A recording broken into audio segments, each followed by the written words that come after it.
Welcome back to the Opposition Podcast, and as you can see, Rukshan, not like the rest of us, on holidays, living his best life, and I think there was a lot of people in the comments questioning whether he was really in Sri Lanka, so he decided to go out.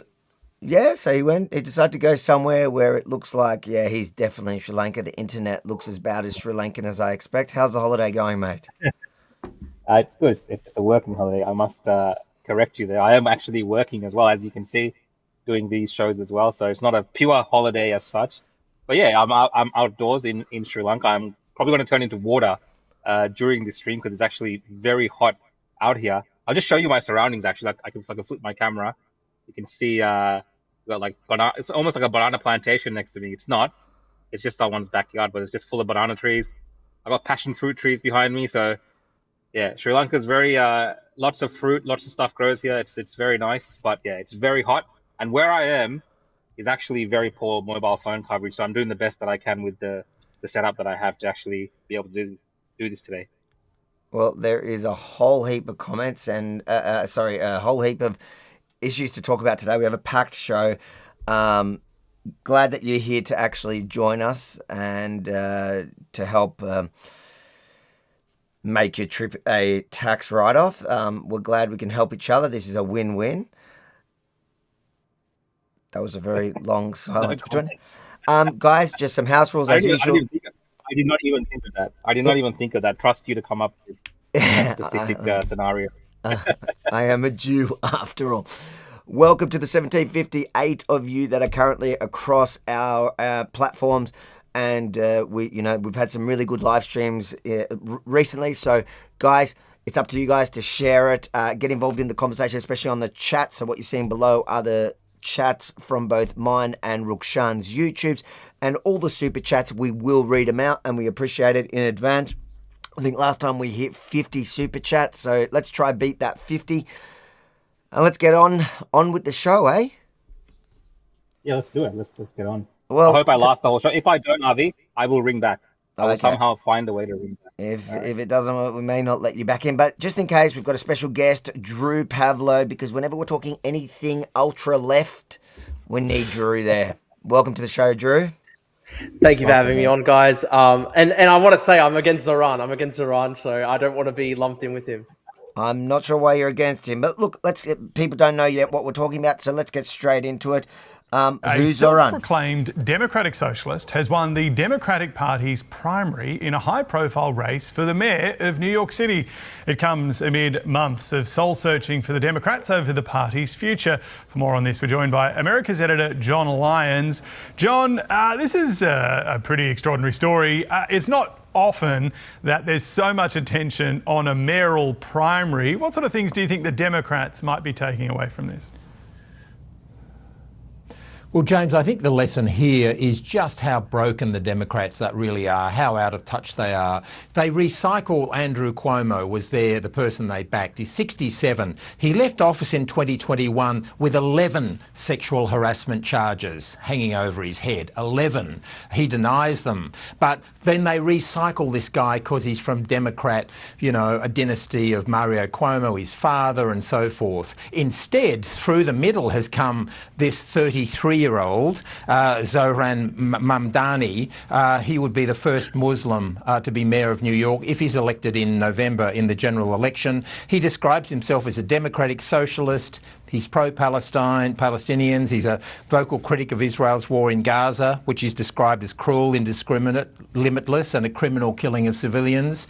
And he wants free public transport. He wants to put rent controls. And so this 33-year-old, even though Bill Clinton was wheeled out again to try to get support for Andrew Cuomo, I think the message here, and I think the Democrats in America are in such a sorry state. They really are broken. And what's happening in New York, I think, shows that. What they need fresh, energetic people with different ideas who are in touch with the community on rent, on transport. And basically, this guy has shown it. Doesn't matter how much money has been pumped into the Cuomo campaign, all the saturation ads, bringing out Bill Clinton. Sorry, Zohran Mamdani has come up through the middle. It's extraordinary also how much attention this has captured through the United States and even further afield. I mean, social media is ablaze toys with it here in Australia too. What are Republicans making of these developments, do you think? Well, Donald Trump has actually just put out some comments. We don't need to hear the ABC's position on it. Well, how are you guys feeling? Firstly, Rukshan, how do you feel about your cousin potentially becoming the mayor of New York? Well, my cousins have already dealt a blow to London, so now it's New York's turn. But look, this is the inevitability of where things are headed, I think, in most Western countries. Of course, New York is far more ahead of us in terms of being this heartland of progressivism.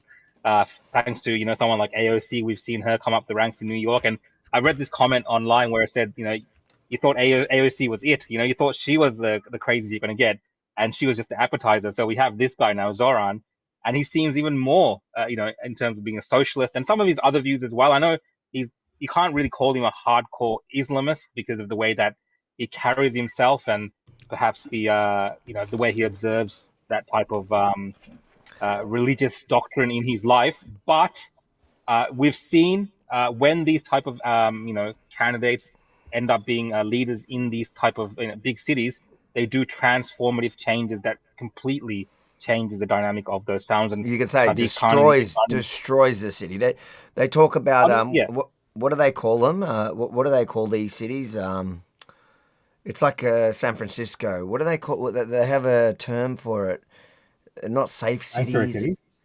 What is that? Sanctuary cities. Sanctuary cities. Sanctuary cities. And that's what he says he's going to do there, where it ends up just completely destroying the city. And we're going to look. I've got a bunch of his videos, different parts of his political worldview. But I think you hit the nail on the head. He's not really a jihadi. He's more of a queers for Palestine, even though he's a Muslim. I don't think he's actually practicing. But he certainly knows the irony between the two. But it doesn't faze him. It looks like it's almost kind of, I think, the mistake that if you look at Iranian history, the Shah, when he tried to kind of, he was a Muslim that was trying to do a little bit and to appease the Islamists, and then the Islamists ended up, because he thought that he could control the Islamists, and then the Islamists ended up eating him up.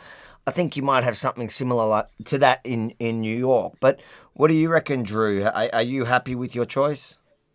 Look, I'm not happy at all. I've said that I think Democrats should support Eric Adams at this point, even though the man was accused of corruption. Obviously, that's not good.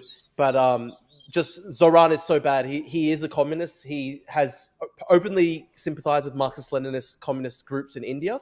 I think the Naxalites, Rukshan, which is pretty hardcore stuff.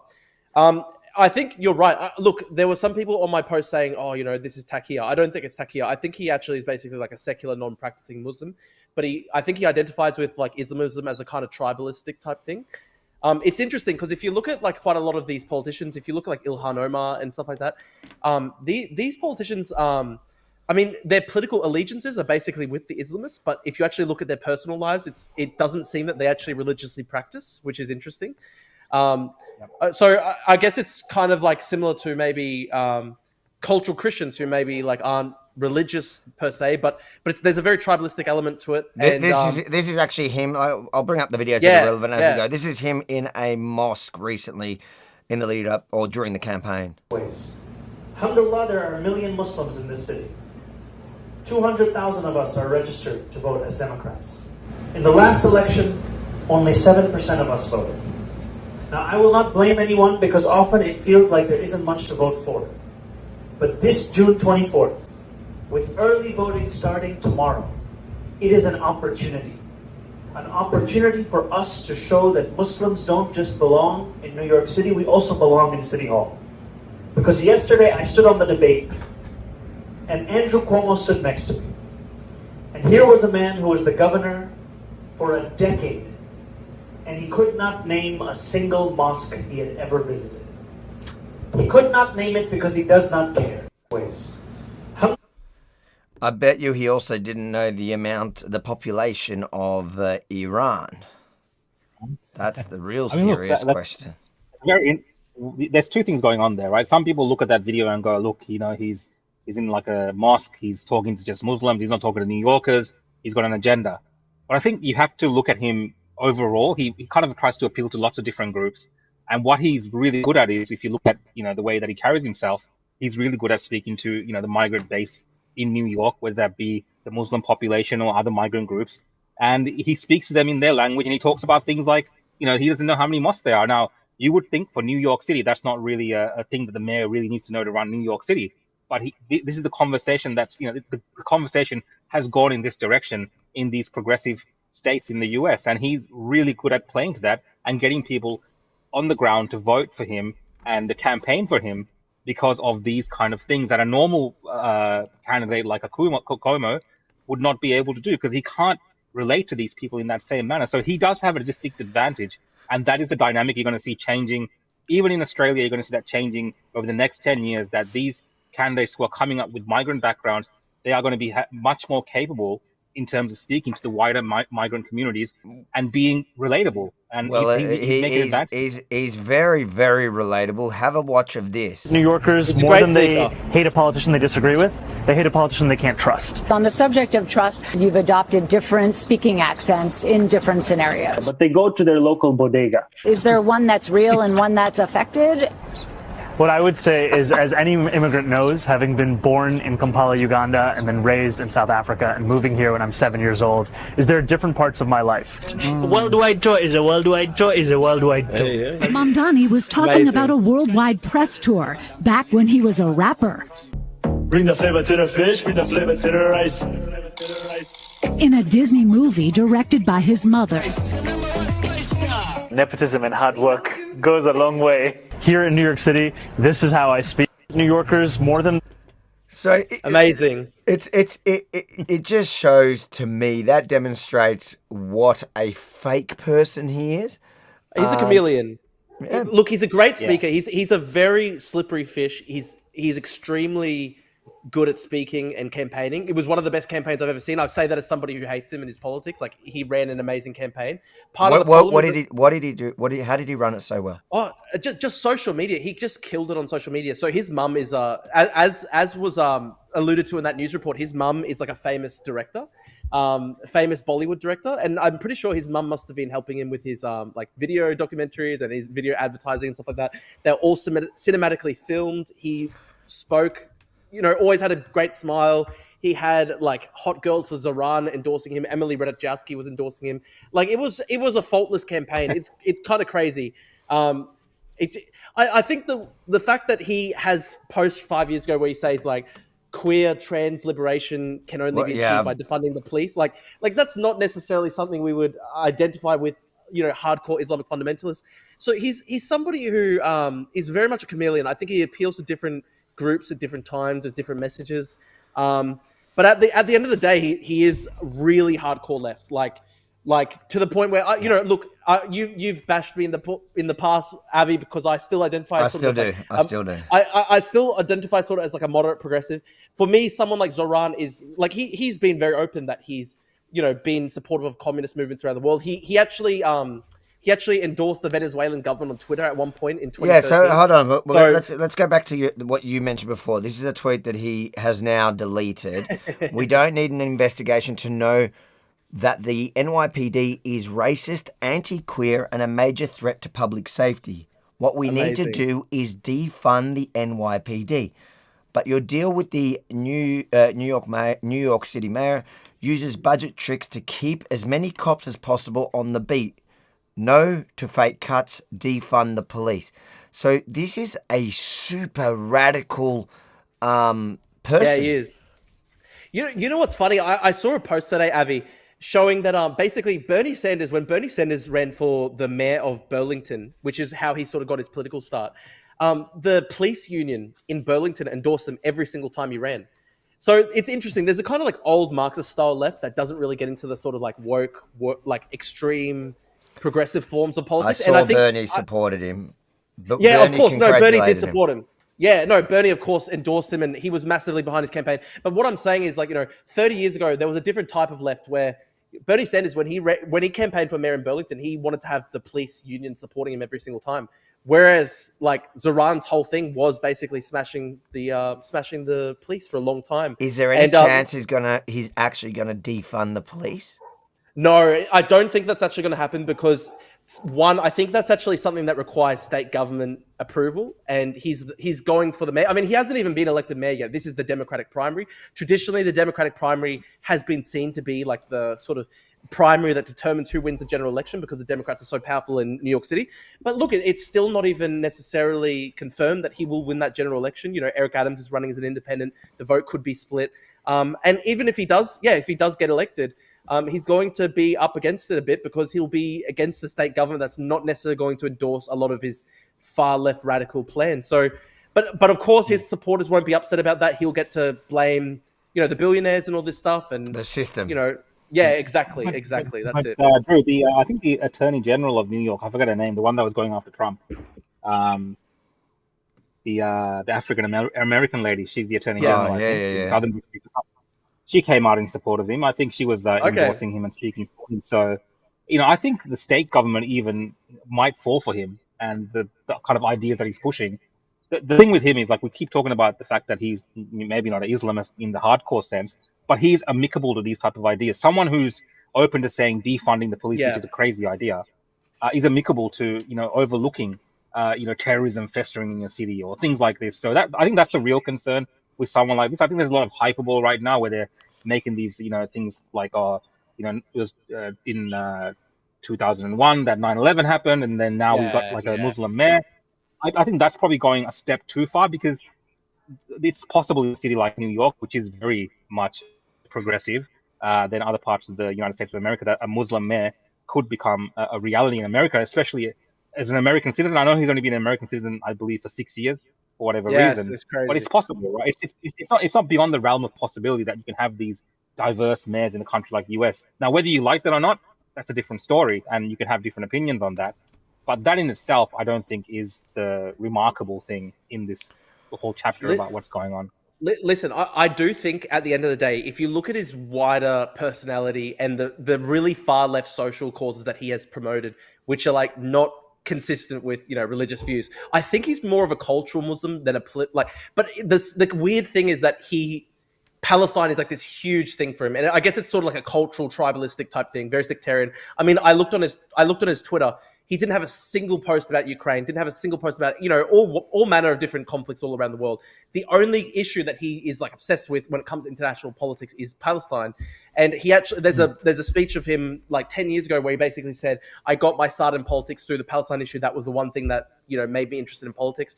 It's a very interesting thing because, I don't think he's the type of guy who's I don't think he would pray 5 times a day. I don't think he goes to mosque or anything to pray. But for him, it's just this, like, you know, very much a sort of political identity, I think. I think the way to describe it is kind of like third worldism, where it's kind of like sort of contempt for Western countries, not liking America. Yeah, that sort of thing. That's how I see it. That's a good description. I think it's political third worldism, to be honest. Well, I don't know if you have that video. I don't know if you also have the video of maybe that he talks about actually he would arrest Benjamin Netanyahu if he comes to New York. Oh, yeah. I'll pull it up in a second. So this is him just running your average pro-Palestinian, anti-Israel. 3 letters that we have as an answer to what is happening in Palestine, and it's BDS. Wow. So there's a really good point here, Avi. You can see in the far corner of one of those posters, the poster had a logo, Sami Doon, on it. So that was an organization that literally got banned in America as a terrorist organization. I'm not sure if you can see it from this angle, but one of the other angles from that exact protest, I saw a photo of it. And there was, Sami Doon, which is literally banned organization in America because they were giving funds to Hamas. So, and also in one of his early raps from like 10, 15 years ago, he shouted out something. I think it was something like the Homeland 4 or something like that. It was basically four individuals who were Muslim American involved in Palestine organizing, who were basically taken to court by the American government, accused of fundraising for Hamas. And he shouted them out in one of his rap songs.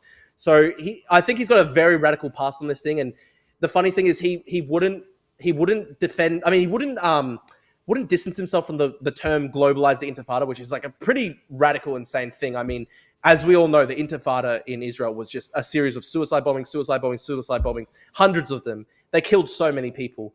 And they go, oh, well, it just means resistance. And it's very obvious what he was doing there. That actually, it's funny. They always accuse the right wing of dog whistling, but that in itself is like the biggest dog whistle in history. Everyone knows what intifada means. And he was saying, oh, it just means resistance. Oh, well, in the same way that Mein Kampf just means my struggle in German, mate. It's like everybody knows what it means, right? So that's a funny thing. Yeah, and so the thing is, when October 7 happened, him on October 9, his response to it, really, he finally put out a statement, and basically he was just his first comment on it was the path toward a just and lasting peace can only begin with ending occupation and dismantling apartheid. So this is in response. This is before Israel fired a single shot in return. Was basically saying to abolish Israel. This guy is an absolute radical, but I think after 1,000 people were killed, 1,000 people killed. It was as we all know, it was the largest single day massacre of Jews since the Holocaust, and that's his response. But I think it's important to note that that's not his only radical agenda. That's just the current thing that a lot of people have jumped aboard now. He is an all-round far left-wing radical who later on into this show will show how the shoehorn theory kind of happens, but we'll get there because I want to watch a couple of his other things as well. But before that, let's just read this first super chat of the night. Thank you, Baz. I was getting worried tonight. Oh crap, we're not used to it doing it this way. Go give it a read there. Can you see it? Thanks, Baz, for the super chat. Yeah. Hello, lads. I can't watch live because I'm at the hospital with my 86-year-old dad. Take my money anyway, defund the ABC. Well, Baz, I hope your dad's all doing well, considering the situation that you're in. And thank you for at least listening and your contribution today. Thank you so much. Yeah, appreciate that. We're praying for your dad. Hopefully he's all right. And appreciate your super chat. Maybe I'll read them tonight because you're not great to listen to at this point. I've got a list on a squint. Yeah, hard for me. No, I was talking about the quality. We weren't talking about you. We were talking about the quality of your sound is pretty average. Okay, so let's check out the next. So I have a few videos from him that I think let's just quickly hit and respond to them so people get an idea of who this guy that could be. It could be the next New York City mayor. Traditionally, it is a Democratic nominee, but it is interesting things could happen, could play out here because there's obviously, they're from the far left wing, AOC wing of the Democratic Party. It looks like maybe the center of the Democratic Party may work together and even the Republicans working together to bring somebody who's not going to absolutely destroy the city. We'll see how that plays out. Do we know when the election actually is? When is November, the general? In November. Yeah. Okay, let's see what this guy's about. At this stage, it looks like he's going to win it. Yeah. And I know that Jewish New Yorkers, like Jewish Americans, are fearful in this moment of anti-Semitism. They're fearful, especially after the horrific attacks that we saw in Washington, D.C. and in Boulder, Colorado. And they're fearful also in conversations that I have heard myself about life in this city. And I spoke to a Jewish man in Williamsburg not too many weeks ago who told me about the fact that he now locks the door that he used to close, that he used to keep open for years because of a fear of who may come in. I spoke to a friend of mine after October 7th who told me about going to his synagogue for Shabbat services and hearing the door open behind him and turning around with a tremor going up his back, not knowing who was walking in and what they wished for them. And ultimately, it's through the conversations I've had with Jewish New Yorkers that I have developed a proposal for the Department of Community Safety that would include an 800% increase in funding for hate crime prevention programs. Because ultimately, we cannot simply say that anti-Semitism has no home in this city or no place in this country. We have to do more than talk about it. We have to tackle it. And that's what we will do through this funding and through this commitment. We will root out bigotry across the 5 boroughs. He's very crafty. Yeah, it seems a bit odd that he's the one when it's like he's literally riling up those crowds. Yeah. And really, those sound like stories that didn't happen, but who am I to guess that he was talking to some Hasidic guy in Williamsburg? I don't know. Are you familiar? Right? Sorry. You go, Rukshan. No, I was going to say he's at the pro-Palestine protest, screaming one thing, and he's got those statements right after the attack, and he kind of fuels that sense of hostility in New York, which some of the Jewish population there feels very similar to what we're witnessing in Melbourne. And then on the other side, he's also using that as a pretext to push these, hate crime. Yes. That's very cynical stuff. It is cynical. It is absolutely. He would use the Jewish community that he's terrorizing, that he's leading. The chants at terrorizing and the groups of people that terrorize, they march up to, like he's talking about women. I know New York pretty well, and especially those communities. He's talking about Williamsburg.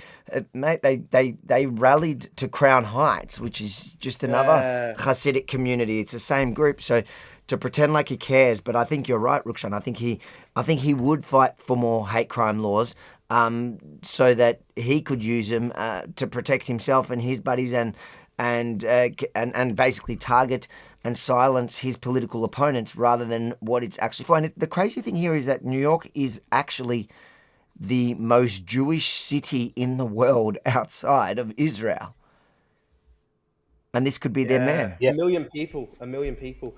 Are you familiar, Avi?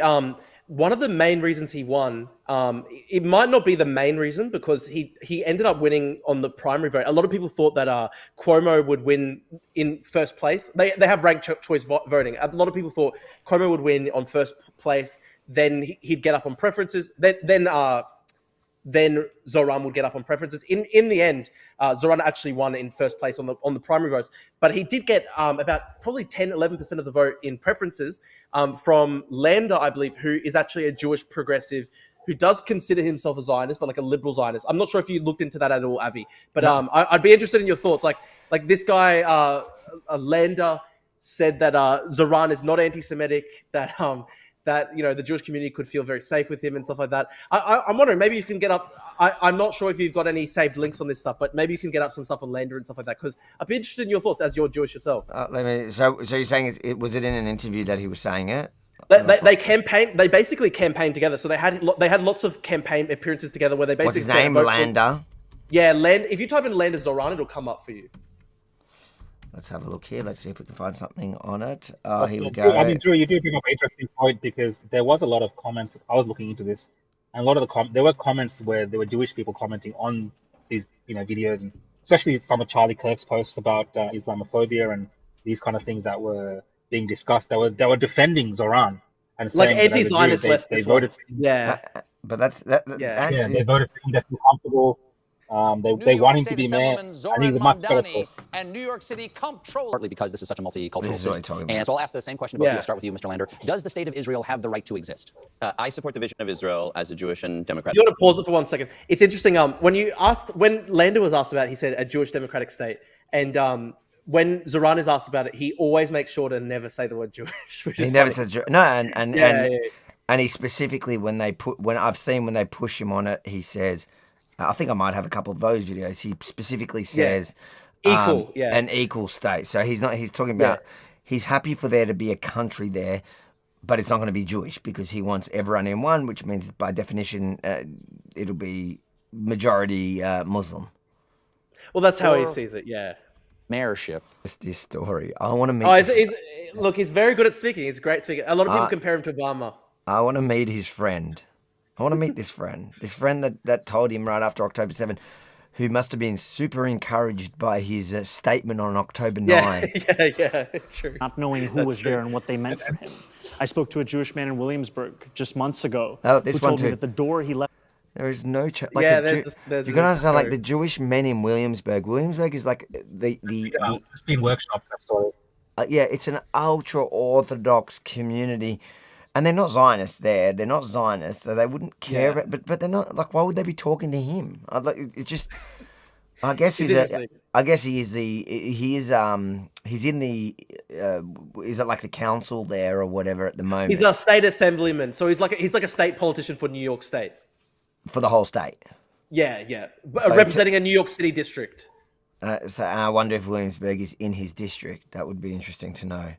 I don't think so, but yeah. It probably not. I'm just guessing here. Like, it's just... My point is these sound like made-up stories of it's the old, it's funny because the left used to always say this before October 7. If somebody goes, no, I can't be an Islamophobe, I've got Muslim friends. Or they'll say to me, if I'd say I got Muslim kids, how can I be? I don't hate Muslims. I go, oh, the old, I gotta be. That's why Rukshan's my friend, is so I can be able to say I don't hate black people. You know what I mean? And now, and now these guys, like, they literally make these stories up that are just longer-winded versions of saying I've got a Jewish friend. Oh, it's interesting. Yeah, unlocked for So decades. what Is now one that he. I was going to say, what's interesting is just the audience for this kind of live show. I mean, Cuomo was like popular in New York at one stage. He was the guy that was seen as going against Trump. I mean, they would have been cheering for him at one stage, and now they're like, acting like he's some sort of pariah because I know. That's how these Democrats are when they move around. Yeah, I know. It's very funny how they've pushed him out. Look, it's going to be an interesting story to watch, but I think in Australia we need to learn from this, because otherwise we're going to end up having sanctuary cities full of people that don't have our best interests at heart and that do get into politics for either foreign reasons, but also with crazy ideas. He's naming more Jews that he's naming like anti-Zionist leftists. Friends by extension. Yeah. I don't hate Jews. There are some Jews I like, the ones that hate themselves. The words of an Israeli prime minister in Gaza. I love how they're all using Ehud Olmert as their like the guy went to jail for corruption. The same people in one sentence talk about how corrupt Bibi Netanyahu is, who hasn't been convicted yet of anything. But then they talk about Olmert, who's been to jail for corruption. And then on top of that, it's like a guy that's come out and done interviews on like Piers Morgan to get some attention because he's irrelevant and he just wants to hit back at Bibi Netanyahu, who he sees as a political foe. It's like internal Israeli politics of the lowest type. He's basically just saying shit for clout.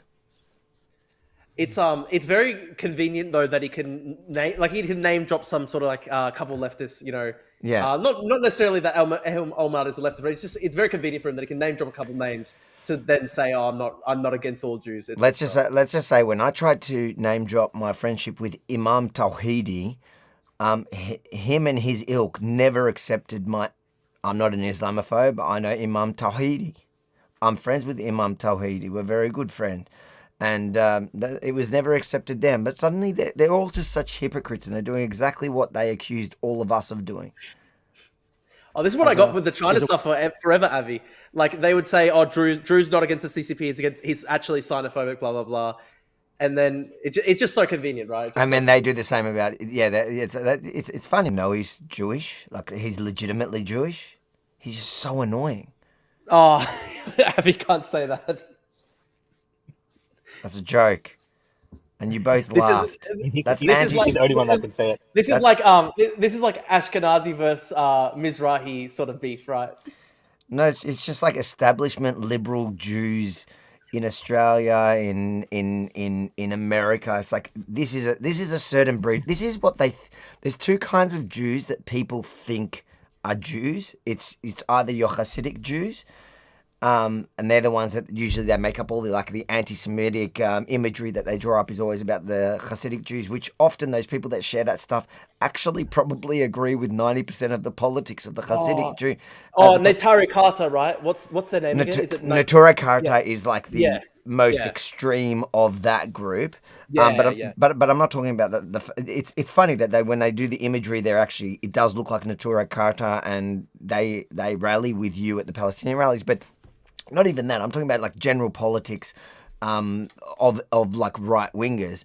They would actually agree with 90% of, and to be honest, most of the Hasidic guys are not Zionists. They're being pushed towards it now, being pro-Israel because of what's happening around the world. And the rest, and the other ones that people assume, picture us as, is these like gross lefties that are often, self-hating. They're Jewish by ethnicity, by tribe only. They don't actually practice anything. They don't really go to, they're not practicing Jews. A bit like me, but they're just wild leftists. Their religion really is leftism. And they all have this like annoying tone, like the one he talks with. Anyways. I'm disavowing, but okay. I don't think it's. Listen, I just need to be able to call you an anti-Semite by the end of this. Rallies, maybe leading more rallies. If we just lead more anti-Israel rallies where they dehumanize Jews, that's where it's going. And you know what? I got a Jewish friend, so it'll be all good. So dumb, this conversation. Has he called for the release of the hostages once? It's very interesting because the American hostage who was released very recently as a result of the Trump negotiations. Yeah. Zohran, we know Zohran. Zohran held like a huge rally in celebration of that guy on a visa who got arrested by Trump because he was leading some pretty insane. Yeah, that guy. So he was there for the guy on a visa. I didn't know who you were talking about. I just guessed. No. I do know who you're talking about. I know who you're talking about. The really famous one from Colombia where it was just, he's not even an American citizen, literally was there on a visa, and he had been part of rallies that would like destroy America. And Zohran was there when he was released. Zohran was celebrating for the rooftops. I don't think Zohran was celebrating for the rooftops when that recent American hostage was released. So it's very interesting, isn't it? It's very interesting. You're right about the fact that he can talk. He's a good talker. He's a great speaker. He knows it's how like to. Obama. Yeah, he knows to appeal to that whatever crowd's kind of in front of him. Yeah, absolutely. I can actually see him in the future running as a, maybe on a ticket with AOC as the running mate for the presidential campaign. He can't. He's not born in America, so he only became a citizen in 2018. Yeah, isn't it crazy? So he only became a citizen in 2018, which is pretty shocking, to be honest. 2018. That's so recent. Yeah. It's insane that you can go from getting citizenship at 2018 and then becoming New York City mayor. I think Jews and Muslims could definitely live together like they have for thousands of years in the Middle East when they just on what you said. Sorry to cut you off. If a Jewish person became a citizen six years ago and became the mayor of New York, would anyone be making that kind of comment? Tucker would. Oh my God, Tucker! Imagine them. They'd be loving it. If a Jewish person became the mayor of New York City, there would be a lot more comments online. Probably, yeah. Can you imagine Candace? Even if they didn't become a citizen, even if they were born in America, there would be a massive. I'm just putting it out there. Have you not been online? I don't think it's about religion. No, I actually don't. I actually think that you shouldn't, like, if you're what are we, 2025? You're talking about 7 years ago you became a citizen and now you're the mayor of the city, and a city like crazy. New York is pretty crazy. I don't think anyone that's from whichever country should become a mayor, should be allowed to become a mayor of especially New York City, but any city in the United States. Look. To be fair, he has lived there since he was 7. So I mean, I can understand that part of it. But look, it's pretty crazy that 2018 he became a citizen. That's a very short amount of time. Let's quickly just do these couple of. Sorry, I've got to actually move them up here. All right. I saw one about Candace Owens. So she attacked you, right? Hold on. So let's Avi. I know you're thick-skinned. What do you think of the lies Candace Owens said? She said about you in her last podcast, not supporting Trump. Candace Owens. What did she say? I'll play it for you. You want me to play it for you? It's quick. So she said you were anti-MAGA, but you're like the biggest MAGA guy ever. So and she's also a liar because she also said that I was anti-MAGA, and the funny thing is when MAGA forever. That's the thing. Like I've never turned on Trump ever. She did in one period when what's his name Vivek was running against him. She was for. Even the last week.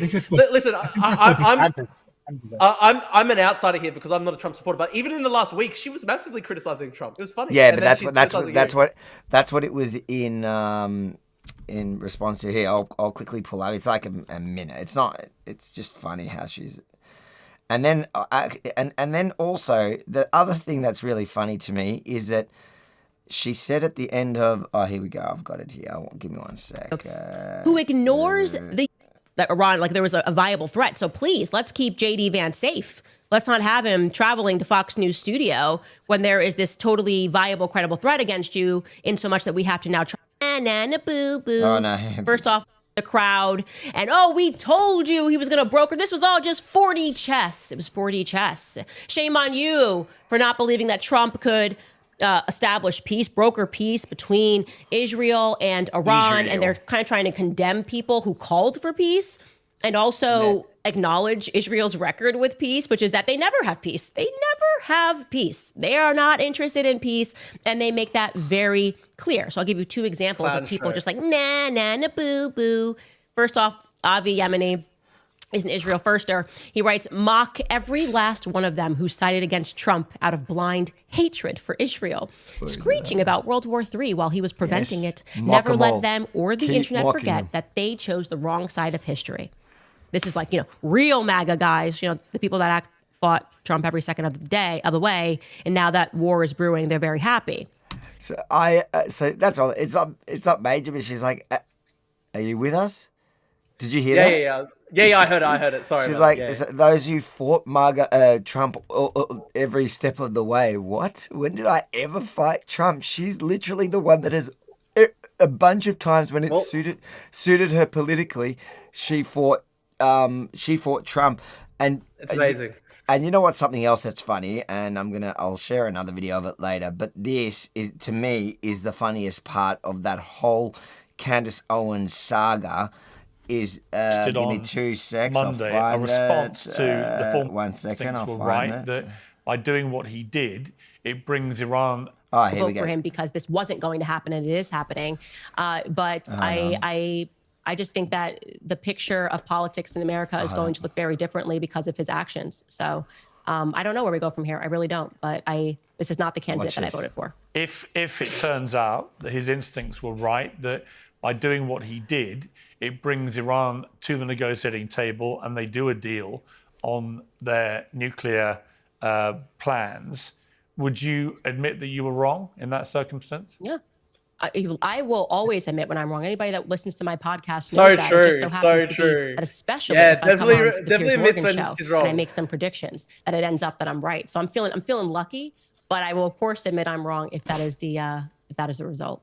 She said that like the Jews invented dinosaurs is like a demon or a demon trick. Forget about that. Forget about that. Let's just say that is one easy thing to judge. Has she turned around because she was wrong about all the predictions about World War III? Has she turned around and said, guys, I stuffed this one up. Sorry, I was wrong. Like she promised on Piers Morgan she was going to do if it turns out that Trump was actually playing a game where he managed to bring peace. He did it. Has she said, sorry, I got it wrong? No, he has not. It's funny, isn't it? She's doubled down. She doubles down. That's it. I was going to say, she always finds, what I've noticed with Candace is being a fan of her when she first started and even to a couple of years ago, she always finds a way to excuse the mistakes that she makes in her predictions or in her opinions. Like if something new comes out which contradicts what she said, she'll find some other theory or some other link that kind of excuses the view that she had and then perpetrates further her previous stance. So I think that's what's happening right now with after Trump's found this negotiated peace with Iran. Whatever you think of it, it is a deal that he's done with Iran for this to happen. She's found a way not to blame herself for the views that she had. Speaking of predictions, did you see there was stuff going viral on Twitter? It had like millions of views. It was like Groypers, supporters of Nick Fuentes, going like, "Wow, he predicted it all!" Like just because he said like one time, like 1 year ago, he said, "Oh, there might be conflict with Iran." Like we talked about this.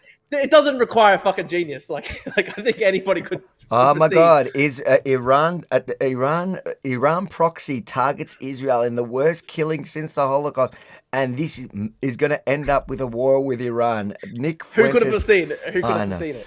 I know, but it's even like Alex Jones. These guys predict so many things, and when one happens, they said it all. So they either predict.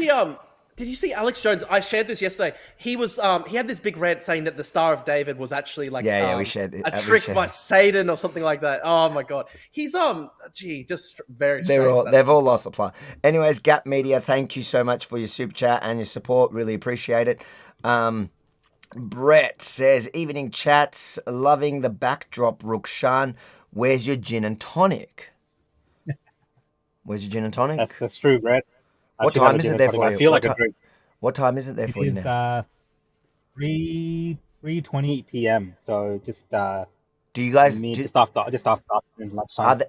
In Sri Lanka, do they also have 24 hours a day, or is it different there? It's 24 hours a day. Thank you, Brett.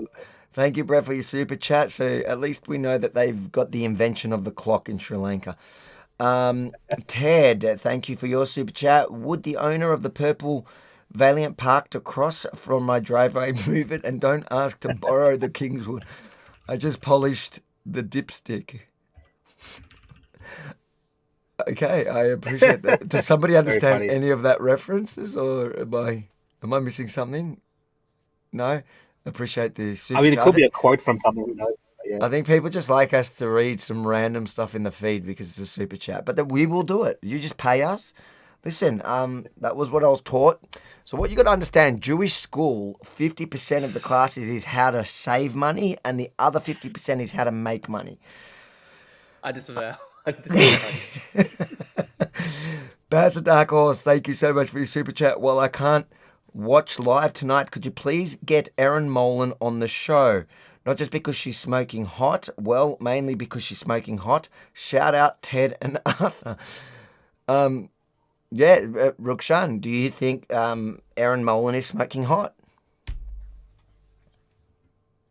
I disavow. No comment. I'm going to take Drew's stance on this one. Drew, I don't want to get involved. Is she smoking hot? I don't want to get in trouble either. So I can't get in trouble with Mrs. So no, we disavow. I think she's a beautiful person inside and out, and I have asked her on the show. We'll see how we go with that, and I'll try again for you, Baz. But appreciate the super chat, and make sure to catch up on it after. It seems like you're watching it though. Like what are these? Are you just randomly super chatting without watching this, Baz? I like you. This is the kind of people I like to do business with. And final super chat for now. Abby, welcome back. Good to see you here tonight. Had you previously had any interactions with Candace before, Avi? Yeah, I'd been on a show, I think, a couple of times in the past. Oh, okay. That was when she worked for the Juden. When the Zionists... for the Yahud. When the money was kosher for her. But even then, the last time I was on a show, I remember it was during the COVID period, and things started to feel a bit funny at that point.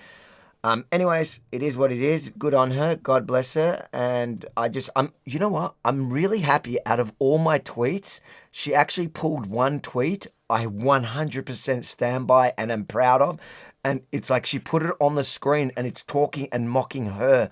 And I think the average person that actually has a larger than double digit IQ reads that and goes, why are you even I do genuinely, especially through the war when I got a bit emotional, I turned into a bit of a lefty. Drew would understand, like him. And like I've done some tweets where I'm like, afterwards I thought, oh yeah, that probably was not the best. That wasn't the best me. And she didn't put up, and even in the last few days, even with the Iran thing, like there were a couple of tweets where I thought, probably shouldn't have written that. And I wrote it, and I thought, all right, she's going to put that. No, she put up the one, like I legitimately would love to say to her face, but she'll never have me on anymore. Look, I'd go on a show just to be able to say that stuff to her face, and also just to ask her about basic knowledge when it comes to Israel and Palestine. Because that'd be amazing. That'd be amazing. She's the funniest. She literally has zero clue. Like there are some people that have some idea, so they can pull parts of history that I may not even be that well versed in, and pull it over me and make me look stupid just because I'm like, I'd have to actually look it up and they know it off the top of their head. Like the population of Iran. But with her, she doesn't even know. Like when she started this campaign against Israel, when she first started it, her first kind of debate on the subject, she was arguing that Israel is not a bastion of freedom when they have a Muslim quarter in Jerusalem. Candace, if you want to apologize for or come out and admit you got something wrong, why didn't you talk about that? Why didn't you apologize for getting the dumbest fact about Israel wrong? That there's a Muslim quarter in Jerusalem. You could start there. Otherwise, you better condemn the Chinatown in your city. All right, let's go back to let's finish watching this part of the segment here. 1 second. Oh, hold on. There's breaking news. Let me just have a look at what it is. It looks like Khomeini, who has been missing for a week, is going to be doing. Hold on, let me take a look at this. Give me 2 seconds. I thought for a second you were going to say he's been killed. No, I think he. Look, I was looking at how the Iranians were reacting to the fact that he hasn't been seen, and yeah, it's about to do a televised message. All right, shall we? We'll just pull it up on the side. Hold on, I've just.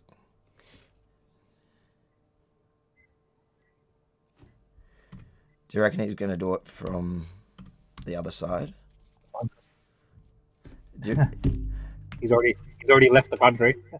Yeah, is he going to do it? I actually watched a really interesting documentary on the history of like Iran from about 49. Today, it came up on my YouTube thing, and it was actually fascinating. And then if you look at that, where's he doing the televised? Here we go. Televised will be released in minutes. Okay, so he's streaming it. He's going to stream it on Kick. On Kick? Oh, no, I'm joking. He should do some Twitch streaming. The kids would love it, right? Stream on TikTok and Twitch. Do some super chats. Yeah. Yeah, he should do super chats. All right, so I guess, can you keep an eye on it, somebody? And we'll keep going. Maybe Daniel. 1 second. I think it is on already. Sorry, just going to refresh it. I think Daniel, just send it to my... Can you send it? Oh, Daniel, when you're watching it, so just send it to my X when it's live if you see something, and we'll move back towards it. Let's just finish it watching... where was it? Here we go. Let's just finish watching this. I think we need to watch that. Let's keep going. There's some other stuff that he's done that's not around Israel. That's what I wanted to get to, just to show people who he is. Is there something wrong with my screen? That's okay. Oh, we're getting... Oh, that's what it is. I think we've got that. Maybe that's what he was talking about. Benji, I don't know what he's talking about. He's giving me a message. Okay, let's look at one of his promos from... Grocery prices are out of control. The cost of eggs and milk has skyrocketed. Some stores are even using dynamic pricing, jacking up the cost over the course of a day depending on what they can get away with. It doesn't need to be this way. I'm Zohran Mamdani, and as mayor, I will create a network of city-owned grocery stores. It's like a public option for produce. We will redirect city funds from corporate supermarkets to city-owned grocery stores, whose mission is lower prices, not price gouging. These stores will operate without a profit motive or having to pay property taxes or rent, and will pass on those savings to you. Grocery prices? Okay, reactions to that genius plan, because every socialist country, every socialist plan, every food distribution plan around the world has worked out brilliantly. Yeah, I mean, I'm in Sri Lanka right now. They have these co-ops and stuff like this and these kind of concepts, but yeah, the cost of food has skyrocketed and there's all sorts of issues involved in it. And it's not a fully socialist country either, but we have that kind of socialism in Sri Lanka. So yeah, I don't think it works in practice. And these ideas of trying to implement it in the West, and the way that they do it is we'll take it from the corporates and all this kind of stuff, and it doesn't always work, right? And a lot of these corporations and a lot of the businesses might actually end up leaving New York. Like, who would want to be a part of this system that they're creating? So I don't think it works. Drew? Oh, look, it doesn't really work. I mean, he said that he only wants to do it with 3 or 4 stores. The problem is, we know that in grocery stores that the profit margin's like 2%. So if he does them in some of the poorest parts of, New York City, all he would probably be doing is putting out of business like small grocery stores, the small Exactly. bodegas. So I don't know. This stuff never seems to work. This stuff just never seems to work. Do you think he's actually going to do it? Well, this is the thing. I don't know how much of this stuff he can actually do as mayor and how much of it requires sort of state government support. And I don't know. Yeah. And again, he might not get much of this stuff done. And then his supporters can just say, oh, it was the system. and it's not going to cause him any harm because he can just say it's the system and the billionaires that stopped me. So yeah. Do you think this is just a scam just to get his cousins a few more convenience stores? No. I'm not saying that. I'm disavowing that. I'm disavowing that. Or Vivek to expand the 7-Eleven chain and do all that kind of stuff. Yeah. The funny thing is that he actually comes from a really rich family. So his mum is like a famous director. Imagine my shock. Bollywood director. He went to a kindergarten or went to like an elementary school that's $60,000 a year. His dad is a professor at Columbia University in post-colonial studies, and he calls Israel the manifestation of Nazism today and stuff like that. So like that's his family, right? It's just such a classic background. I've seen a few comments, Avi, like people saying in the comments, what's this related to, how it relates to Australia, why it's important. I'd just like to say, like, for instance, like cities like London, New York, these are like the beacons of freedom. What do you think's happening in Melbourne? What do you think's going to happen in Melbourne? Great city. I think this is the eventuality for a city like Melbourne. Like, this is where we're headed, and it's like it might not be a Muslim mayor or whatever. I mean, I don't think you can rule that out. I mean, whatever, right? That's whatever. But the fact that we're heading towards these kind of ideas, Melbourne's almost already there. We're almost like a socialist state under our current Labor government. But, I want to say, like, I think it's a bit silly. I get these sorts of comments all the time, like, oh, why do you care? You live in Australia. But like, trends in America always end up, following in Australia. We're very close. Like, we've got a pretty similar culture. It's the Western world, like English-speaking countries, democratic. We've been allies for like more than 100 years. Like, this like stuff that happens over there ends up following here. We're very culturally influenced by America here. Khamenei's here. Oh, lovely. Our enemies have focused precisely on this uranium enrichment. They have zeroed in on this. Where is he? The nuclear industry, with all its greatness and the many advancements it represents, He's there in cannot person. truly function or fulfill its purpose without possessing the essential capability This is when they should get for him. enrichment. This process is absolutely necessary, as it enables us to produce the specific type of fuel required for the operation of our nuclear power plants. Without the ability to carry out enrichment ourselves, we would inevitably have to rely on other parties or external sources to obtain the fuel needed for our reactors. Hold on, let's see if I can rewind it a minute. It's like having valuable oil resources right in your own country, but not being allowed to build a refinery to process that oil or to produce gasoline and other essential fuels from it, even though you have bullshit. Yeah, but this, you know what this tells me, reading between the lines, is that this has hurt them hard. It makes me believe. It makes me believe Trump's right in the devastation of the nuclear facilities. Is that why would he be crying to be able to do it? Yeah, I think they smashed the nuclear facilities. I think it's cope to say otherwise. The centrifuges. I read that centrifuges are really sensitive to vibrations, and they dropped 14,000 kilo bombs on them. I can't see how they fucking survive that. I don't think we need to keep watching. It's just going to be. I'll take a look at the headlines after the fact. We can already predict what he says. To go, the Yehudi is bad. The Jews are bad. We will kill them. Like, that's just literally his speech for the next. We won. We won. Yeah, that's the Iranian regime for you. Should we send him a super chat? Okay. Okay. So another issue in which just before we go, what have we got? How dare you from Stu? Appreciate it. I can't remember what you were referring to in that, but I know the reference. I'm taking that from our good friend Greta Thunberg. Okay, she's smashing it lately, Roddy. What do you think of her recent turn, Avi? Mate, she was the best PR Israel got for a while until Iran. Now everyone's forgotten about her. All right, this is another video that was published. Hold on. Oh, 1 second. I might have to turn up the... W mean? Win, loss, win? Okay. I like the sentiment. Beautiful. It means, which actress did Ellen come out to in her sitcom in 1997? Reese Witherspoon, Laura Dern, or Felicity Huffman? I'm going to go with Laura Dern just because I love Jurassic Park. And you're going to be correct. Let's go! Hi, I'm Ananiah. This is Gaydar. What does WLW mean? Win, loss, win? Okay. I like the sentiment. It means women loving women. Also agree. Yeah. On Gaydar, we're politically correct. I live. Which queer group is currently being erased from all federal government websites? Trans people. Yes, they are. F you. Everyone in Trump's cabinet. You can't be here when I say that. I'm just vehemently opposing their policies because they're disgusting. You better get the SAT word in, too. Which of these people is homophobic and they're trying to ban gay marriage in Michigan, and which of them is a gay icon? Isn't this the guy who has the Elvis voice? That's not Austin Butler. Oh? Okay, so who's the other one? He's got to be trying to ban gay marriage. Well, yes, with that middle part. Is the right or the left? The one on the right. Okay, never trust the right. Period. You better get him. Yes. I can't Very believe I just brave. Called him Very mayoral brave. elected.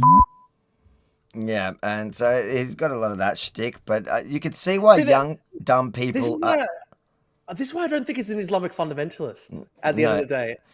But, it's interesting. It's interesting.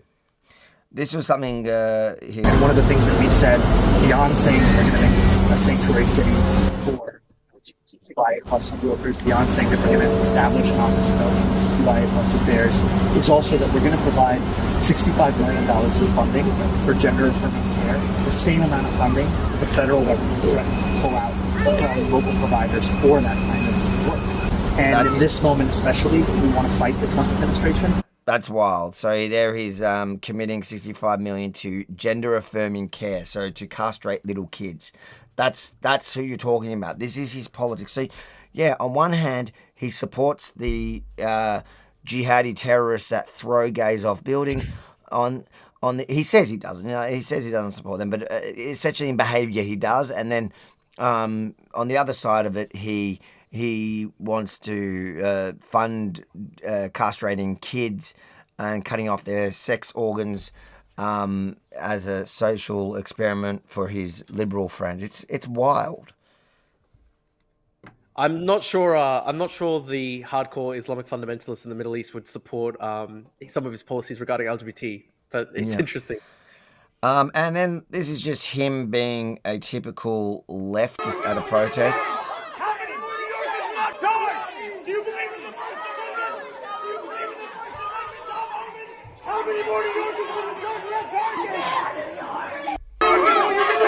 So your average, that's the thing, like when we see him in all the videos where he's talking to camera or in a speech or sitting down in an interview, he comes across super polite, super quick, gentle, tolerant.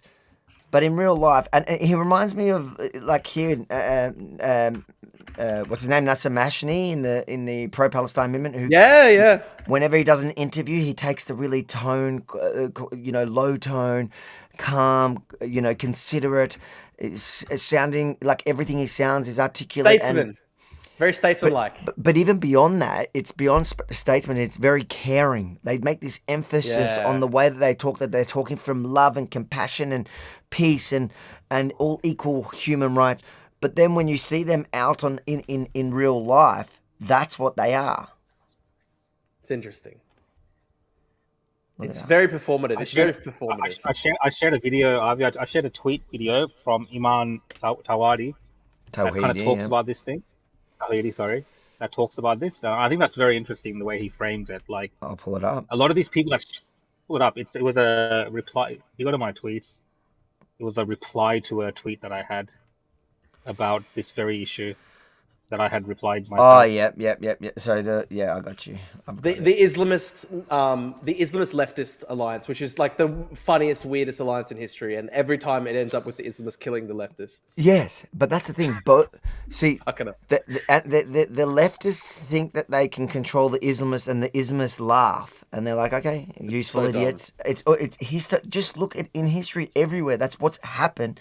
That's what happened in Iran. They literally executed tens of thousands of leftists. Yep. After they got in, like tens of thousands. When I was an extremist, Islamist, fundamentalist, I would only vote left. Why is that? I saw them as very stupid. I would fear the conservatives because they come with principle. That's not someone they can brainwash. But the left, I know they have no values and no principles to begin with. I dare you to find one Islamic extremist that votes for Donald Trump. Never do it. They'd give their vote to the leftist who wants to run around in pride parades. And Islamic extremists are against gays and homosexuals and transgenders, but they want the left to go and get busy with that. They want them, go speak about the climate, go speak about abortion, go kill yourselves, go do that. And she's fighting for abortion rights and all the other, my body, my choice. Yes, go do that, go do it. But would she have an abortion? Never. Never. Would she kill a Muslim in her stomach? Never. What is the fundamentalist and jihadi agenda for America? The future of America has to be Muslim. Yeah, that's. I want to say, I think it can sometimes be a bit more complex though, because like, do you remember when Kamala lost? There were some of these Gaza accounts that were going like, "Hey Kamala, Gaza's speaking now, bitch," and it got like millions of views. Like some of these guys, they're very politically confused. Some of them are very politically confused. For context, that interview was filmed a bunch of years ago, probably 2018. Right. So it's before the whole October 7 and kind of this massive awakening of an alliance between the left and the right and the jihadis. And the jihadis have been super confused. I was laughing in the lead up to the Trump election where the jihadis were going all out against Biden and Kamala because of the genocide. And I'm thinking, wait, are you like... That was so stupid. That was one of the stupidest things I've ever seen. Like because, Sneaker, all those guys, like they were fully supporting. I've got that coming out. That's right. Yeah. So we'll get to that in a second. Let's just read these couple of super chats. We got Ebony. Thank you again, Ebony. These are names I'm getting to recognize on the live stream. I appreciate another super chat. Do you ever get more frustrated with voters than candidates when election results are detrimental to our society? Yes, I think you're saying. Yeah. What'd you say? People I'm saying people are getting what they vote for. Like exactly. People complain here in Australia about Labor. They're complaining. How many people complain in Victoria about the Labor government every day? But they keep winning these elections with these massive margins. So at the end of the day, it's up to the voters, and they bear the ultimate responsibility for how the state is or how the country is, and in this case, New York, how the city will turn out if they vote this guy in as the mayor. Yep. Appreciate Ebony, the super chat, and Jimmel has given us a super chat just with love as usual. Thank you, mate. Okay, so let's just look at some of the before we move on to the next story. We just want to see some of the reactions. There's no better reaction than to start with the man himself. President Donald Trump said, "It's finally happened. The Democrats have crossed the line." Zohran Mamdani, a 100% communist lunatic, has just won the Dem primary and is on the way to becoming the mayor. We've had radical leftists before. We've had radical lefties before, but this is getting a little ridiculous. He looks terrible. His voice is grating. He's not very smart. He's got AOC +3 dummies all backing him, and even our great Palestinian senator crying, Chuck Schumer.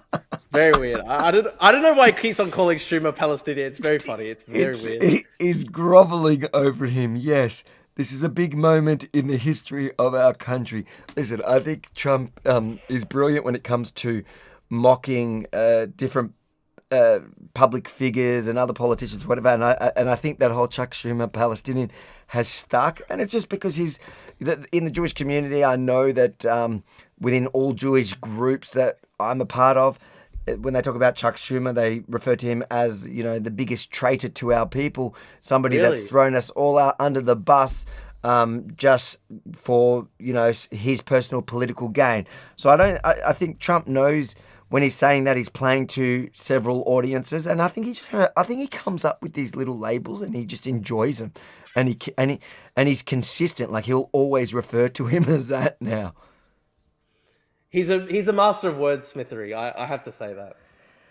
But not everyone was as excited. Not everyone was as upset about the result, and this was what you were referring to before. A Trump supporter who, as we were discussing a moment ago, we had the extreme right, but pro-jihadi groups that did seem to be rallying. They were rallying against Biden for Trump. And then they've come out. This is Sneeko. what is he, like a streamer? Hey, didn't see you there. Congrats, though, to Zohran Mamdani. It's not over yet, but it's looking like he won the mayoral race in New York City. We were all over every borough today, seeing people super excited to go out and vote. I supported him because he's the only non-Zionist candidate on that stage. I thought you needed to be bought and sold, but people are energetic. People are tired of the Zionism, and I'm excited to see what he's got. I'm not a socialist myself. I don't want everyone to be a communist getting free stuff, but I think he has some cool ideas. Hopefully he can do the best, man, and wish you the best of luck. If you do win, New York is with you, and we want you to do well, man. And so, to me, that just demonstrates the shoehorn theory. And firstly, it demonstrates how these guys, these like Jew haters, he's a straight up Jew hater if you watch his stuff. Oh yeah, for sure. These guys from the fringe right, the woke right. So the guys from the woke right really hate Jews more than they love America. No matter how much they profess to love America, they hate Jews more. Did you see Marta May did one as well where he said, I don't care.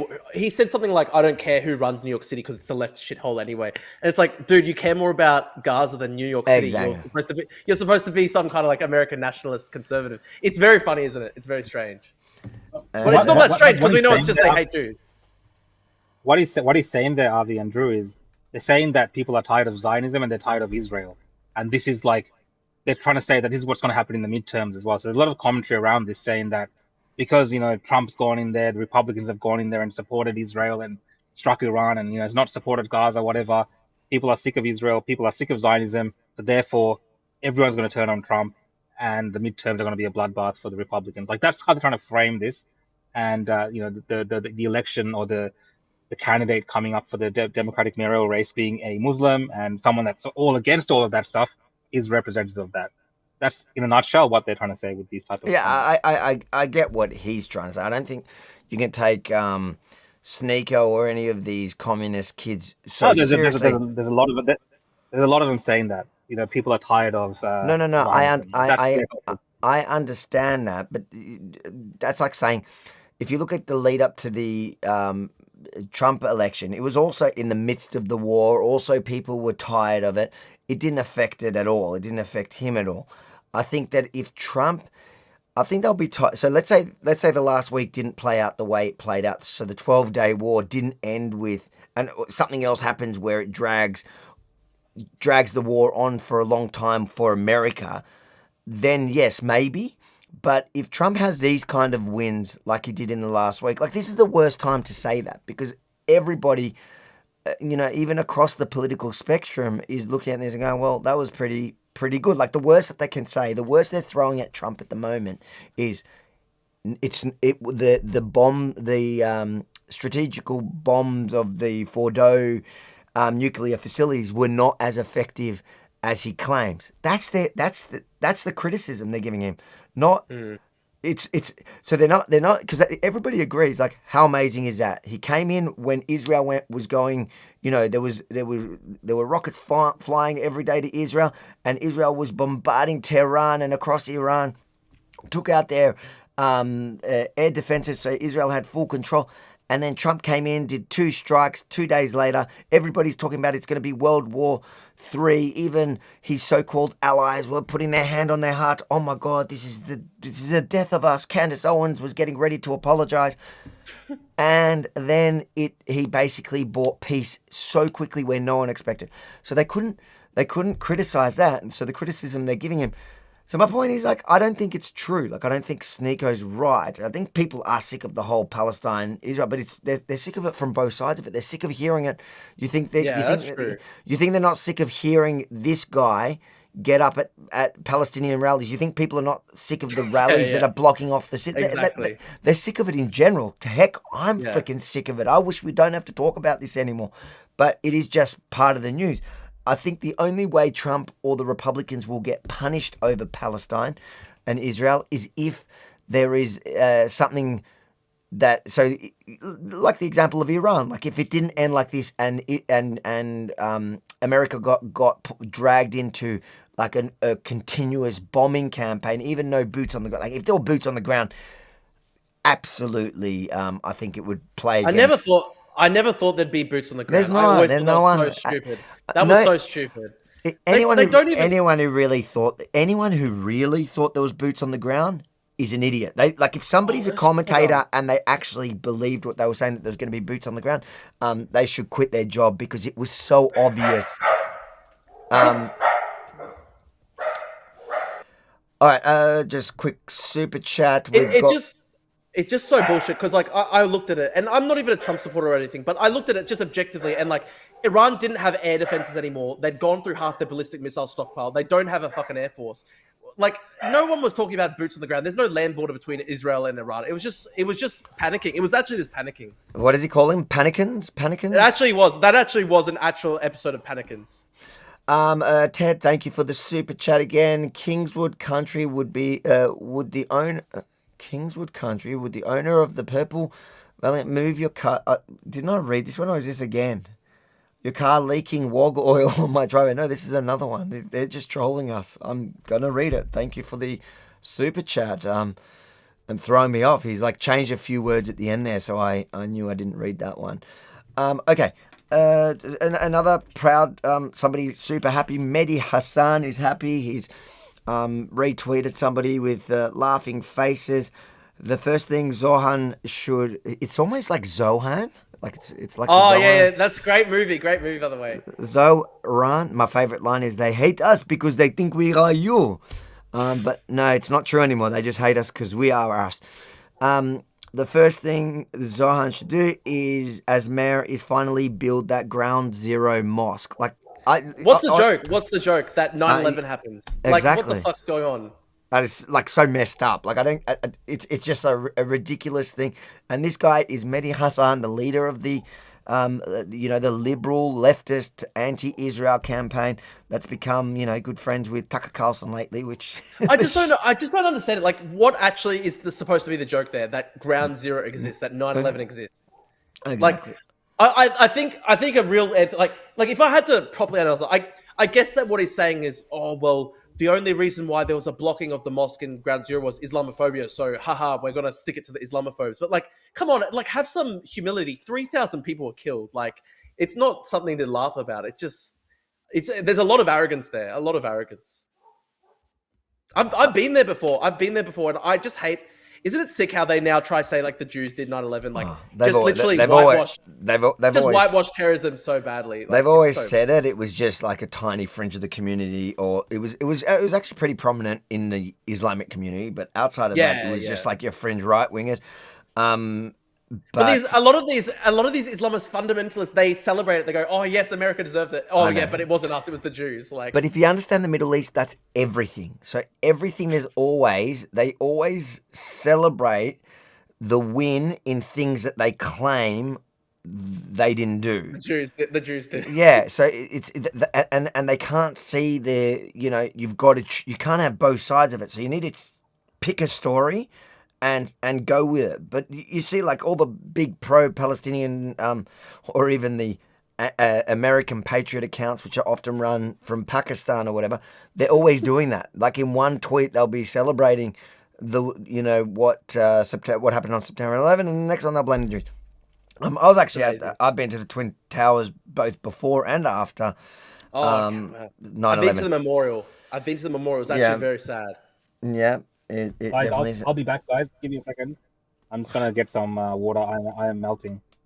I will be back. You guys keep going. Don't melt on us. All right, I'll kick you off because we don't need you. I can hear the audio. I can you're staying on the screen. You're just okay. All right. Yeah.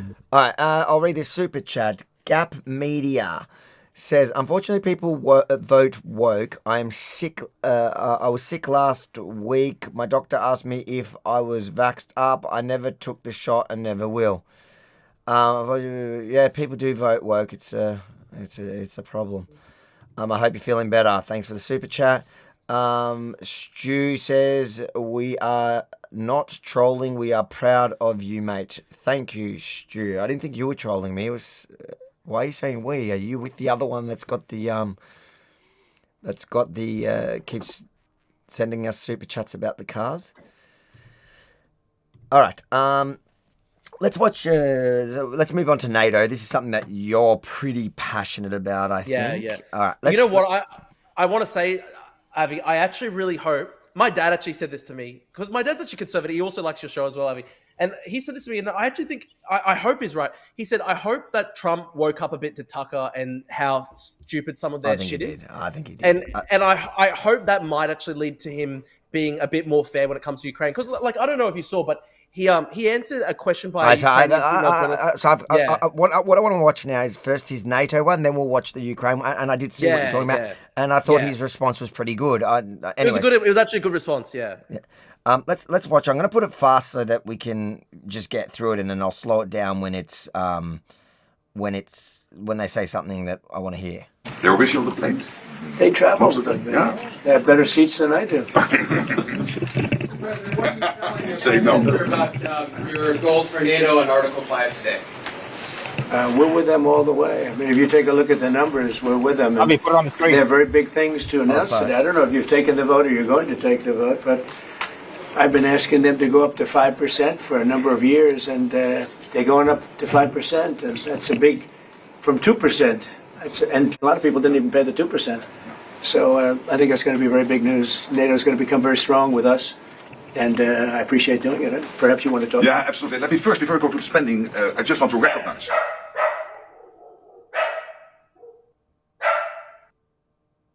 Is that you? That's your... Sorry, I muted myself. I think credit where credit is due. This is one of the things, and I know a lot of Trump's base hates NATO in general, but this is one of the things that Trump promised is he's going to get Europe to actually pay for their own defense, and he did it. He's got them up from 2% to 5%. What do you reckon about that? That is good. That is good. 5% is good. And look, I've always said, even though I've disagreed with Trump's Ukraine policy very strongly, I do think he is overall right that Europe should be the one leading on Ukraine, because at the end of the day, it is the European continent. They've got a big enough economy to lead here. They were dragging their feet, and that was on them, right? So, look, I think it's a good thing. If he can get it up to 5%, I hope it can happen. It has to happen. Everybody has to get 5%. Australia needs to go up as well. Definitely. You're welcome. Thank you. You're a man of strength, but you're also a man of peace. And the fact that you are now also successful in getting the ceasefire done between Israel and Iran, I really want to commend you for that. Thank you very much. And I think this is important for the whole world. Then on spending, it's absolutely true. I want to state here, without President Trump, this would not have happened. In 3 stages. When you became president in 2016, 2017, you forced Europeans and Canadians to pay more. At this moment, the result of that phase is $1 trillion extra aggregate defense spending by the Canadians and the Europeans. Then came phase 2, when you became president in January last year. Phase 2 is that all the countries not yet on 2% have now committed to the 2%. This is the old goal from Wales in 2014. 7 were not on 2%. Some were saying somewhere in the 2030s. Now this year, all of them, including Canada, including Italy, including Belgium, they have all now committed to the 2%. And now comes the big splash. Today, we will decide to go to 5%. We have to keep ourselves safe from our adversaries, but also because it is fair to equalize with the United States.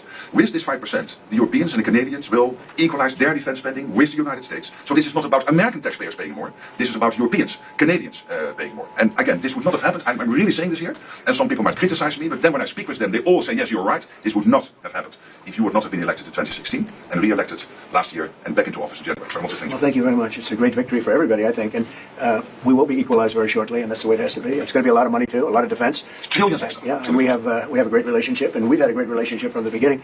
Highly respected man. And yeah, we appreciate you being here, too, everybody. We really do. We have a tremendous group of people on my left and a tremendous group of people on my right. They might be even better than my people. I don't know. Let's have a fight. Let's figure it out. Anyway, but we appreciate it. And we've had a tremendous relationship, Mark and I. And we've really worked on the subject for a long time. And when Biden was here, it just died like everything else died.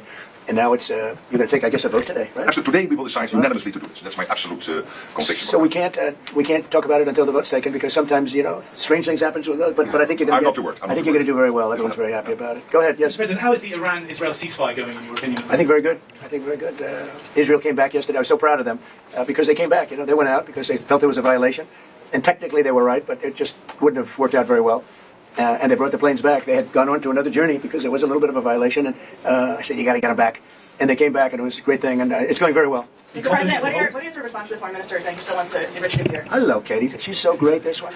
Any question she asks, I'll answer. Well, maybe I better not say that. What was your question? What is your response to the Iranian foreign minister continuing to say Iran will enrich uranium and pursue nuclear weapons? Well, I don't know if they've said that, but I'll tell you, the last thing they want to do is enrich anything right now. They want to recover. And we won't let that happen. Number one, militarily we won't. I think we'll end up having somewhat of a relationship with Iran. I see it. Look, I've had a relationship over the last 4 days. They agreed to the ceasefire. And it was a very equal agreement. They both said, that's enough. They both said it. But no, they won't do that. The last thing they want to do, Katie, is enrich. They're not looking to, can you imagine after all of that, they're going to say, oh, let's go and do a bomb. There could be a day in the future, and then somebody else taking our place will be saying, don't do it. And maybe they won't do it as well, I don't know, but they're not going to have a bomb and they're not going to enrich. And we believe all of the stuff is down there. We don't think they had nearly the time, because to get that out is a very difficult thing. It's not like moving a package or taking this carpet up and moving it. It's very difficult, it's very dangerous to do. We believe it's all down there. We had a tremendous victory, a tremendous hit. And because of that, I don't think they would have been down there, because they knew we were coming. When they know we're coming, they're not going to be down in that 30 stories underground. So, no, I think it was just a tremendous victory for everybody, including Iran. Look, they've got a country, and they've got oil, and they're very smart people, and they can come back. Israel got hit very hard, especially the last couple of days. Israel was hit really hard. Those ballistic missiles, boy, they took out a lot of buildings. And they've been great. Bibi Netanyahu should be very proud of himself. And they've really been great. But they're not going to be building bombs for a long time. Mr. President, what's your reaction to the intelligence reports saying that the Iranian nuclear sites were only partially devastated? Not entirely? Yeah, well, they said it was actually the report said. So just getting the report on the latest from the speech. How do you pronounce his name? Khanamani? How do you actually pronounce his name? Anyways, the Islamic Republic emerged. He says that the Islamic Republic emerged victorious. Zionist regime almost collapsed. We delivered a hard slap to the America's face. So true. That's amazing, Cove. Amazing, Cove, isn't it? The American part especially. It's just... I don't even know why people are protesting the war. Like, Israel was happy to keep going against them. They are saying they're beating Israel, so why were there people rallying on the streets? Why did they want it to end? Exactly. Why'd they run to Trump? They were winning. They were winning. It could have been they don't know. I mean, they did a report. I could have Pete talk to it because his department did the report. They really don't know. I think Israel's going to be telling us very soon, because Bibi is going to have people involved in that whole situation. We hear it was obliteration. It was a virtual obliteration. When you take a look at the ground above, don't forget the flame is all underground. But everything above, if you look at the before and the after picture, everything above is burned black. The trees, everything. There's one building, but that's a building that sunk substantially into the granite, so that the fire goes right over it. I believe it was total obliteration. I believe they didn't have a chance to get anything out because we acted fast. If it would have taken 2 weeks, maybe, but it's very hard to remove that kind of material. Very hard and very dangerous for them to remove it. Plus, they knew we were coming, and if they know we're coming, they're not going to be down there. There aren't too many people that are going to be down there. Pete, do you have something to say about that? Well, Mr. President, when you talk to the people who built the bombs, understand what those bombs can do, and deliver those bombs, they landed precisely where they were supposed to, so it was a flawless mission. Flawless. Right down where we knew they needed to enter, and given the 30,000 pounds of explosives and capability of those munitions, it was devastation underneath Fordo. And the amount of munitions, 6 per location, any assessment that tells you it was something otherwise is speculating with other motives. And we know that because when you actually look at the report, by the way, it was a top secret report, it was preliminary, it was low confidence. All right, so this is you make assessments based on what you know. They said it could be very devastating, very serious. Moderate to severe, and we believe far more likely severe and obliterated. So this is a political motive here. Is there a leak investigation? Of course, we're doing a leak investigation with the FBI right now because this information is for internal purposes, battle damage assessments, and CNN and others are trying to spin it to make the president look bad when this was an overwhelming success. We had a tremendous success, and this is the New York Times. I call it the failing New York Times. It's going to hell. And CNN, which, as you know, very few people are watching. And you would think they'd do the opposite. You would think they'd want to say, this was an unbelievable success. And the thing that hurts me is it's really demeaning to the pilots and the people that put that whole thing together, the generals. That was a perfect operation. And when you look at the holes, and this was done from 52,000 feet, there was no moon, there was no light, and those 3 holes are right together. And also, and nobody talks about this, we shot 30 Tomahawks from submarines, in particular one submarine, but that was 400 miles away. And every one of those Tomahawks hit within a foot of where they were supposed to hit. Took out a lot of buildings that Israel wasn't able to get. We took them out with Tomahawks. We don't even talk about that. This was a devastating attack, and it knocked them for a loop. And, if it didn't, they wouldn't have settled. If they had won, if we didn't take it out, they wouldn't have settled. Somebody mentioned that to me last night. If that thing wasn't devastated, they would have never settled. Marco, do you have something to say? No, first of all this stuff about the intelligence, this is what a leaker is telling you the intelligence says. That's the game these people play. They read it, and then they go out and characterize it the way they want it characterized, and they're leakers. This is the game they play. So that's number one. Number two, here's a fact. The conversion facility, which you can't do a nuclear weapon without a conversion facility. We can't even find where it is, where it used to be on the map. You can't even find where it used to be because the whole thing is just blackened out. It's gone. It's wiped out. It's wiped out. Then we dropped 12 of the strongest bombs on the planet right down the hole in 2 places. Everything underneath that mountain is in bad shape. And I refer you to the statement of the IAEA, Mr. Grossi. You know what he said? He said there was Iran the way it looked the day before the attack and what their nuclear program looks like now. 2 very different things. They are way behind where they were just 7 days ago. Now, anything in the world can be rebuilt. But now we know where it is, and if they try to rebuild it, we'll have options there as well. But all this leaker stuff, these leakers are professional stabbers. That's what they are. They go out and they read this stuff, and then they tell you what it says against the law, but they characterize it for you in a way that's absolutely false. There's no way Iran comes to the table if somehow nothing had happened. This was complete and total obliteration. They're in bad shape. They are way behind today compared to where they were just 7 days ago because of what the president did. Marco, can I just alert you to one other aspect? So the great thing is you took out the nuclear capability of Iran. This was crucial. You did it in a way which is extremely impressive, but the signal sends to the rest of the world that this president, when it comes to it, yes, he is a man of peace, but if necessary, he is willing to use strength, the enormous strength of the American military. So I think that signal to the rest of the world, this is far beyond Iran, is extremely important. So let me also point us to that aspect of what happened. They went down, Iran went down to the site afterwards. They said it's so devastated, and they settled when they saw what we did to it. And frankly, if we didn't do that, they would have had a lot of ammunition to keep going. They wouldn't have settled. Somebody brought that up, and 2 Iranians went down to see it, and they called back, and they said, this place is gone. So it's just fake news by CNN, which has got no ratings. It's a failed network. Anybody here from CNN, by the way? Because you're a really disgraceful network. MSNBC, I think, is actually worse. But they're all pretty bad. But yours is good, Katie, I'll tell you. He is very good. You know what Marco reminded me that he did such a nice job there? It was 9 years ago I had to debate this guy.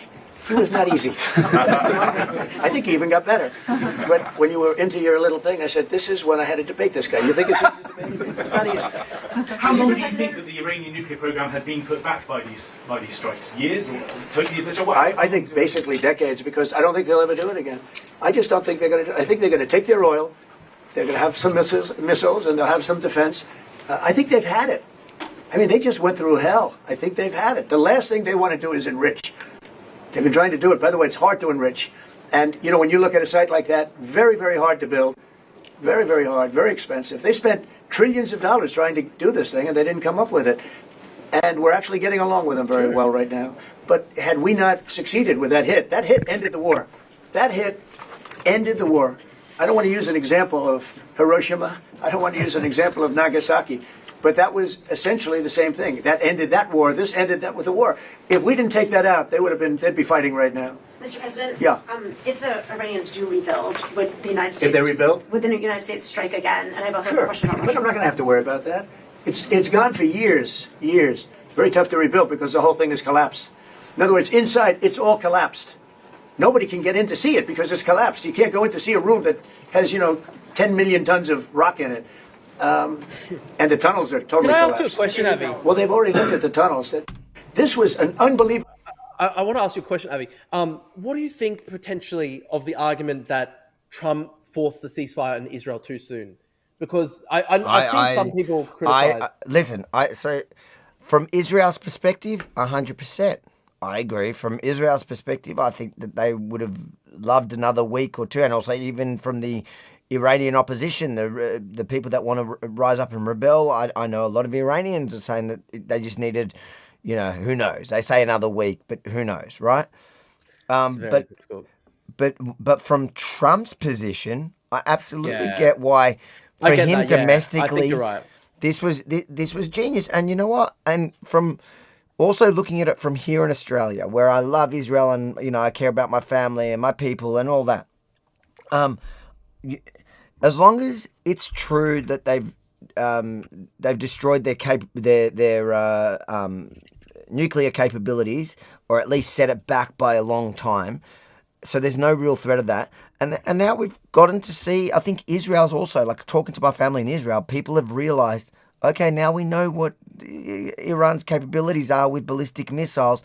And it's like we know that we can handle a war. You got to understand, for 20 or so years, even when 30 years, like when I served in the army there, which is 20 years ago, the looming big fear was not another war with Lebanon, with Hezbollah, and definitely not Gaza. It was always Iran. Iran was this fear, and what their capabilities are. And I think this one, like people in the first couple of days were really scared. And I think in the last hours of the war, there was some real damage, and that's what people expected the entire campaign to be like. The weeks of that of kind of the last couple of hours, it just didn't. And to be honest, a lot of the deaths that had happened were either malfunctions in the alarm systems. So they just, and people also just got tired of them, to be honest. I think people got, even when I was there in the Gaza one, right after October 7, like, those rockets were far less scary than the ballistic missiles. But, at some point you just go, how many times can I run into a safe room a day? But most of the casualties and injuries were people that just weren't in their bunkers. And in Israel, especially in new build, you cannot build without a bunker. Every house has a bunker.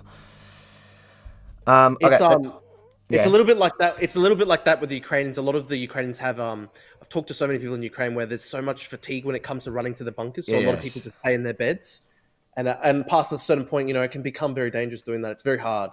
But you're so right though. Like Iran was the big fucking enemy, and they were exposed as a paper tiger. Exactly. But they won, guys. They won. Hit by genius pilots and genius people in the military, and they're not being given credit for it because we have scum that's in this group, and not all of you are. You have some great reporters, but you have scum. Look at him. He points at him. Look. CNN is scum. MSDNC is scum. The New York Times is scum. Oh my God. They're bad people. They're sick. And what they've done is they're trying to make this unbelievable victory into something less. Now, even they admit that it was hit very hard, okay? But it wasn't hit hard. It was hit brutally, and it knocked it out. The original word that I use, I guess it got us in trouble because it's a strong word. It was obliteration. And you'll see that. And it's going to come out. Israel is doing a report on it now, I understand. And I was told that they said it was total obliteration. They have guys that go in there after the hit. And they say it was total obliteration. And I don't want it for me. I want it for the pilots. I want it for the military. They did such a good job. If you were in the Situation Room with me, with the generals and all of the people that did such a good job, and then they get demeaned by these idiots at CNN who can't get ratings, the place is dying. Nobody wants to even waste their time going on their shows. So they form with the New York Times, who's dying also. Without Trump, you wouldn't have a New York Times. And then just changing gears to your meeting with Zelensky later today, can you give us any preview of what the two of you might be discussing? No, we'll discuss the obvious. We'll discuss his difficulty. He's got a little difficulty. Zelensky. He's a nice guy. I mean, I'm going to meet him today. I don't know. I assume we're going to be discussing Ukraine. Yes. I mean, it seems like the most likely subject. Any restart talks there or anything that you might do? Well, we'll see. I mean, I've spoken to Putin a lot, and he actually was very nice. He volunteered help on, as you know, on Iran. I said, no, I don't need help on Iran. I need help on Russia. Okay? I said, do me a favor. Help us on Russia, not on Iran. But he was very nice. We're going to talk about that. We're going to talk. I think progress is being made. I think great progress is being made on Gaza. I think because of this attack that we made, I think we're going to have some very good news. I was talking to Steve Witkoff, who, by the way, is terrific, and who knows more about this subject than anybody, the subject of what we were just talking about. He was on last night with Jesse and with Laura and with Sean. And boy, Susie, he has a great take on it. He just explains it so easily. He's really very knowledgeable. But he did tell me that Gaza is very close. One follow-up on Iran. Both you and Secretary Rubio and Hicks have mentioned the leak. But can you clarify, is the intelligence correct or is the intelligence wrong? Well, the intelligence was very inconclusive. The intelligence says we don't know. It could have been very severe. That's what the intelligence says. So I guess that's correct. But I think we can take that we don't know. It was very severe. It was obliteration. And you'd think that a media outlet would say, isn't that a great thing? I mean, more importantly for the pilots, for the military, you take their guts out. You take their absolute guts out. They had a tremendous attack. It was a complete obliteration. The other team, the other group, Iran, said, let's stop this. And you know what? Israel said it too. Very smart. They fought like hell, and then they said, let's stop. And they're going to build themselves. And I really see it as sticking. I mean, we may do papers on it, Marco. Maybe we're going to do papers. I don't even know if you need them. They're not going to be fighting each other. They've had it. They've had a big fight, like two kids in a schoolyard. They fight like hell. You can't stop them. Let them fight for about 2-3 minutes. Then it's easy to stop them. And then Daddy has to sometimes use strong language to You have to use strong language. Every once in a while you have to use a certain word. I think we have to join the others. Yes, we're going to join some other group. Yes, thank you. Katie, one last question. Do you believe that she's so good. That's the only reason I take. Thank you, Mr. President. She used to be very difficult. Go ahead. Do you believe that this strike on the Iranian nuclear program will lead to the release of the hostages in Gaza? I think that it helped a little bit. It showed a lot of power. Yeah, I think it helped. But we're going to get separately, even before this, we were very close to making a deal on Gaza. I think this helped, yes. Okay, thank you. Hey, Avi, I think I might have to head, man. But thanks so much for having me on. You're all good, mate. You're all good. Thank you. It was a great chat. It was good fun. Good fun. See We'll have that- to do another. Thank you, guys. I Have a good wonder one. I wonder what happened there. That was an emergency, sudden emergency there. No. Just I gotta get going with the family and whatnot. But thank you, guys. Have a good one. Thanks for joining us, mate. See you guys. Bye. See you, mate.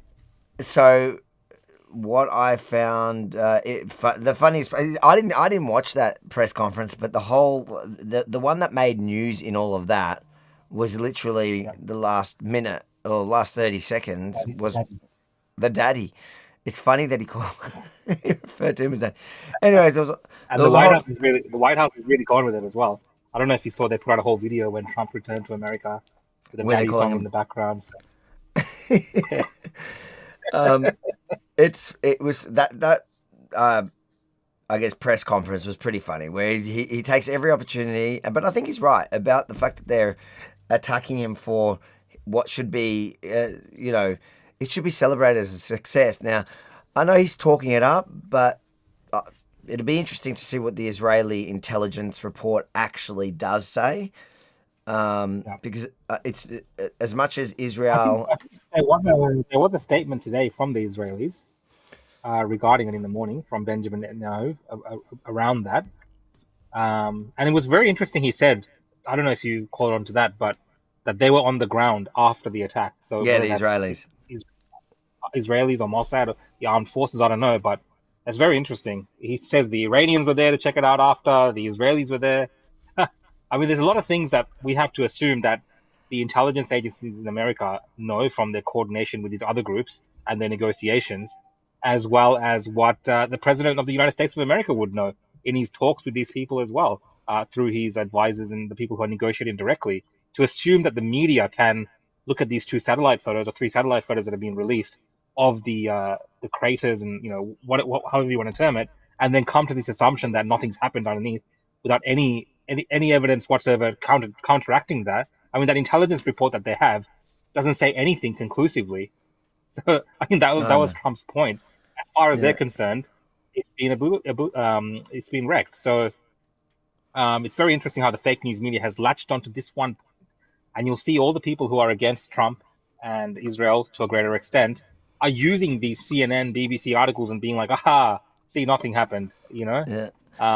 It just gives ammunition to stuff that really you would think that the Iranians would be out there doing that initially. Even they weren't doing that. It was these outlets that were talking about there not being sufficient damage, and how on earth would they know? It's funny you say that because now Khamenei, or however you pronounce his name, is suddenly saying he won. Maybe he got the idea from CNN. Maybe he got the leaked report from CNN.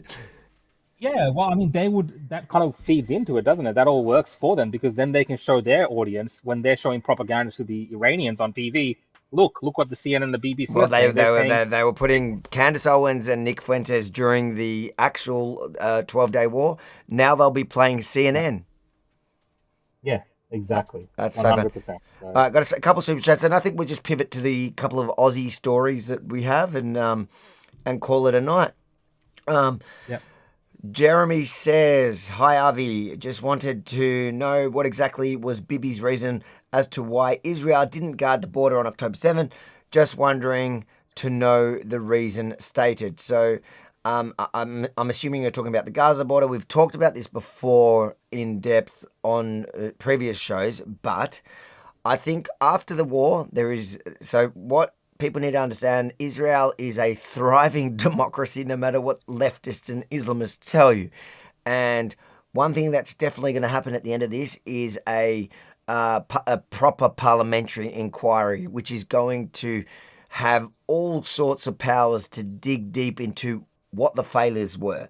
If you're asking my opinion based on the fact that I served on that exact border and knowing what was happening at the time with nephews in the army and cousins in the army and knowing also politically what was happening on the ground, what I'll say to you is there was compounding factors as to why there wasn't much backup, because what was missing on the day was actual backup to support the technology that's on that border. So basically, if you come close to the fence, it raises all sorts of alarms. When you touch the fence, it raises another alarm. So I used to work on that exact border, and when something touched the fence, it basically sent to the operation Tatspiot. Those are the girls, like all those ones that got butchered, and some of them kidnapped. They're in these rooms with screens and they can see. So basically it tells them at this point there's somebody touching the fence, and then cameras zoom in. And this is 20 years ago, so it's probably a whole lot better now, or it was better.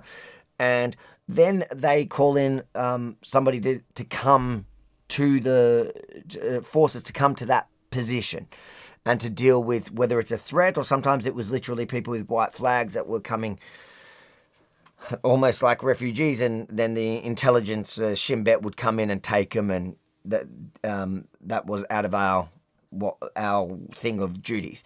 Now, what I believe happened on that day, firstly, it was a Jewish holiday. You got to remember, Jewish holidays, forces are always, unless there's an imminent threat, they always have the least kind of forces that they need, so that soldiers can go back and be with their families for the Jewish holidays.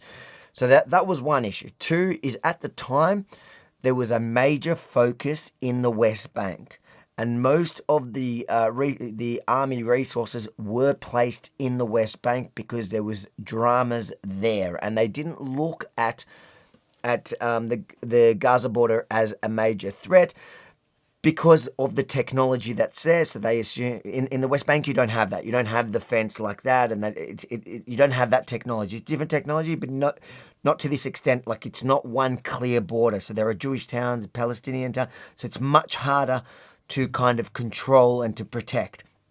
So on the Gaza border, they relied on that, and then they would have like one or two vehicles come to that point and basically deal with whatever the threat is. And it's something that could be handled by a very small amount of forces. That's what they thought. They didn't know that there was an imminent threat and a massive attack planned. And so it took a couple of days, firstly, to get the word out, like physically to let people know to come back, because people don't even have their phones on these Jewish holidays, a big portion of the country. So getting forces to come back to base on the holiday, and then basically it took a few days until things were like there was actually real fighting back. The people that were fighting back on October 7 and October 8 into October 9 were actually local police, local armed, off-duty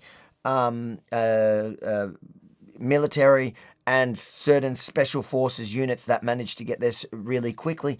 The bases that were actually, the main base, at least in the part of the fence that got breached at that point next to Kfar Aza, that got destroyed and death. That was my base. That was in that one got, the soldiers got butchered in there. So I think it's a bunch of compounding factors, but what I'll tell you is I can promise you after the war ends, there's going to be a proper investigation and proper reports, and everything's going, or, a vast majority of it, especially the failures, are going to come out. And it's not exactly Bibi. Bibi doesn't really control unless he directs a war, unless he declares a war or some sort of big mission. It wasn't really him that was controlling where the military was stationed. It was based on threat assessments. Anyways, that was a long answer, but I think the concerns that somehow the BB and stuff will interfere with investigation. You have to know, like, he's someone who's currently under investigation himself. So there are forces within Israel's democracy, which is very similar to kind of America, where Trump was, impeached and they're trying to put him in jail. All the same things are happening in Israel. So I think there will be people who want to, even to try to blame him, who will be looking for every single shred of evidence or answer that they can to hold people accountable. It was funny to see Trump's reports like this from the Did you see Trump's? Today. He just loves kicking balls all over the place. Like, what? I just tell people on both sides of it, just chill. Like, stop hanging on every word that Trump says about Israel and Palestine. Just judge him by his actions, and his actions have been consistent the whole time. Gap, thank you again for another super chat. Says, what's your opinion on Alex Jones or Tucker? Alex Jones, first, we've talked about it a lot, but Alex Jones, I think that he just says a lot of shit. He's look at his, in both these cases, look at legal cases they've been in recently and what they say about themselves or their text messages, I think they give you the best indication of who they are. Alex Jones is a showman. He's what's it called, an entertainer more than anything. I don't think he believes 90% of what he says. He's right every once in a while, and then he basically points to that, and everyone points to that to show how right he is. Tucker, well, he started all the way on the left. Remember, he was CNN, MSNBC, Fox. Then he started his own thing, and like it was this journey. He went from, a real lefty, more progressive, calling out people like him now, and then just becoming that now. Like, I have zero respect for him anymore. In fact, I have zero respect for either of them anymore. And yes, have they done good work before? Yeah, like I used to be a fan of Tucker. Yes, not anymore. I was a fan of him when he was on that part of it. So his journey's gone like this, and when he was, center right and still normal. And actually seemed principled, but that's the thing. That's like kind of what do they call it? When you like somebody because they're saying what you believe in. It's confirmation bias. It was probably like confirmation bias for me, and I think I've learned a lot in the last year and a half to 2 years to look at somebody and just go, okay, I can hear people who talk about all range of things and listen to what they're saying, hear their arguments, and then and even even if I disagree with it, you just try to unpack it a bit more fairly in my own head, because don't idolize anyone, and you can listen to people on certain issues and try to understand people's motives, to be honest. Like, try to critically think about why somebody's being a contrarian like Candace Owens now. Is there a broader thing at play? Like, not is it that they're getting paid, they must be getting paid. Like, there's also just personality. What do you reckon, Rukshan? Do you have a... Yeah, I mean, people are very critical of me, just as a basic example. People are very critical of me just because of my association with you. That is enough for them to be critical of me. So when you look at someone like Tucker or Candace and the things that they're saying and the way that they've changed and the connections, the links that they have, you should also be critical of these individuals and these people as well. Alex Jones, I think he comes across as someone who's not necessarily influenced by different things. I think that's just him as an entertainer, and that's why he goes in so many different directions. Sure, he's got certain backing from certain groups and certain people, but I don't think it's ever influenced him as such. But someone like Candace, I think she holds she holds grudges. Tucker is also someone that's become a bit more vindictive. He pretends he doesn't know people that he knew before. He pretends he doesn't know people that he liked before and thanked before. So pretends he doesn't understand English at points. That as well. So those kind of cues give it away that there's something more that's driving their particular view and opinion. So yeah, that's what I think. But I think if you want to watch more thoughts on that, we went I think 2 hours on the previous opposition podcast. Yeah. Go check out the last episodes. Yeah, go catch up. You can catch up on all the episodes either on our YouTubes or even the opposition.show, www.theopposition.show. Nocturnal Observer says it was down there and the site is a radioactive waste now. I don't know how that all works, but I would imagine, like, if they got radioactive stuff in there and you blew it up, surely you wouldn't want to go down there. Yeah, no. Definitely. I mean, there is maybe much to... Would you offer? I was going to say, it's been so simplified by the media. Like, I was they bombed a mountain with bombs that go inside of the mountain. Yeah. No one else has these kind of weapons except the United States of America. So they would be best placed to know how effective it was. But yeah, time will tell, I guess, on some of the other... I like how they're relying on the Israeli Mossad to go down there, because the Americans are like, no, we ain't got that. We'll do it from up there. You send Moshe. I don't want to get conspiratorial, Avi, but there was those images of those trucks a couple of days before that they were showing on the media, and it's interesting. Like, those trucks were there; they're being monitored. What were those trucks doing? Who was in those trucks? I mean, those are legitimate things that you can kind of speculate about, because we don't know. So it's open to speculation. But it's possible the Americans might be, doing a forward operation there. Who knows? We'll find out a lot of this stuff later on. Again, I'm purely speculating, but those are things you can speculate on. But the bombing itself, once it happens, once you have those type of weapons which are being used, which have been tested in America, and you know the effects of it, once they say this is the effects of it, until they can prove otherwise, which is the Iranians actually going there, filming themselves in the bunker and saying, hey, look, everything's fine. Until then, you got to take the word of the Americans, because there's nothing else to go on besides people looking at satellite images. And, you know, it's just what it is. I'm not saying to believe the government and the military at face value each time, but as it stands currently, that is the best intel that's available, and that's through the words of Donald Trump and what he knows. Ebony, thank you again for a super chat. Says Trump is a comedian masquerading as a businessman, masquerading as a politician. Yes, yes, he is. Like, I could sit here and watch if we weren't kind of like on a, you know, kind of have a timeline, a deadline to finish the show. I would probably not watch his show sped up like that, or at least slow it down in a lot of parts, because he is genuinely just naturally funny. And even Drew, who had to run away, he has to admit that Trump is funny, even though he doesn't really like Trump. Okay, so let's pivot now to the Aussie thing. We've got the. Do you want to give background about the eSafety commissioner? She gave a what is it? It's Meet the Press or whatever. Oh yeah, Meet the Press. Julie Iman Grant, one of the most favorite people in Australia, I think, at least in her mind, at least. The bureaucrat, unelected, the censorship czar, and I think most people call her E-Karen, which could get you in trouble one day. SakiKaren.com, SakiKaren.com. Yeah, I think she knows she's not that popular. She's just going to make it illegal to say it. Yeah, exactly. But she's come out now. You know, we had the under 16s ban.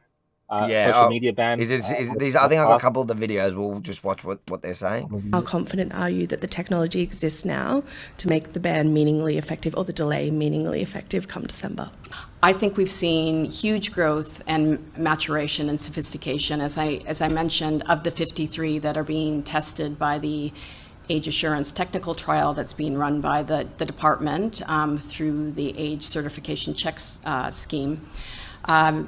All 53 of these technologies utilize some form of AI.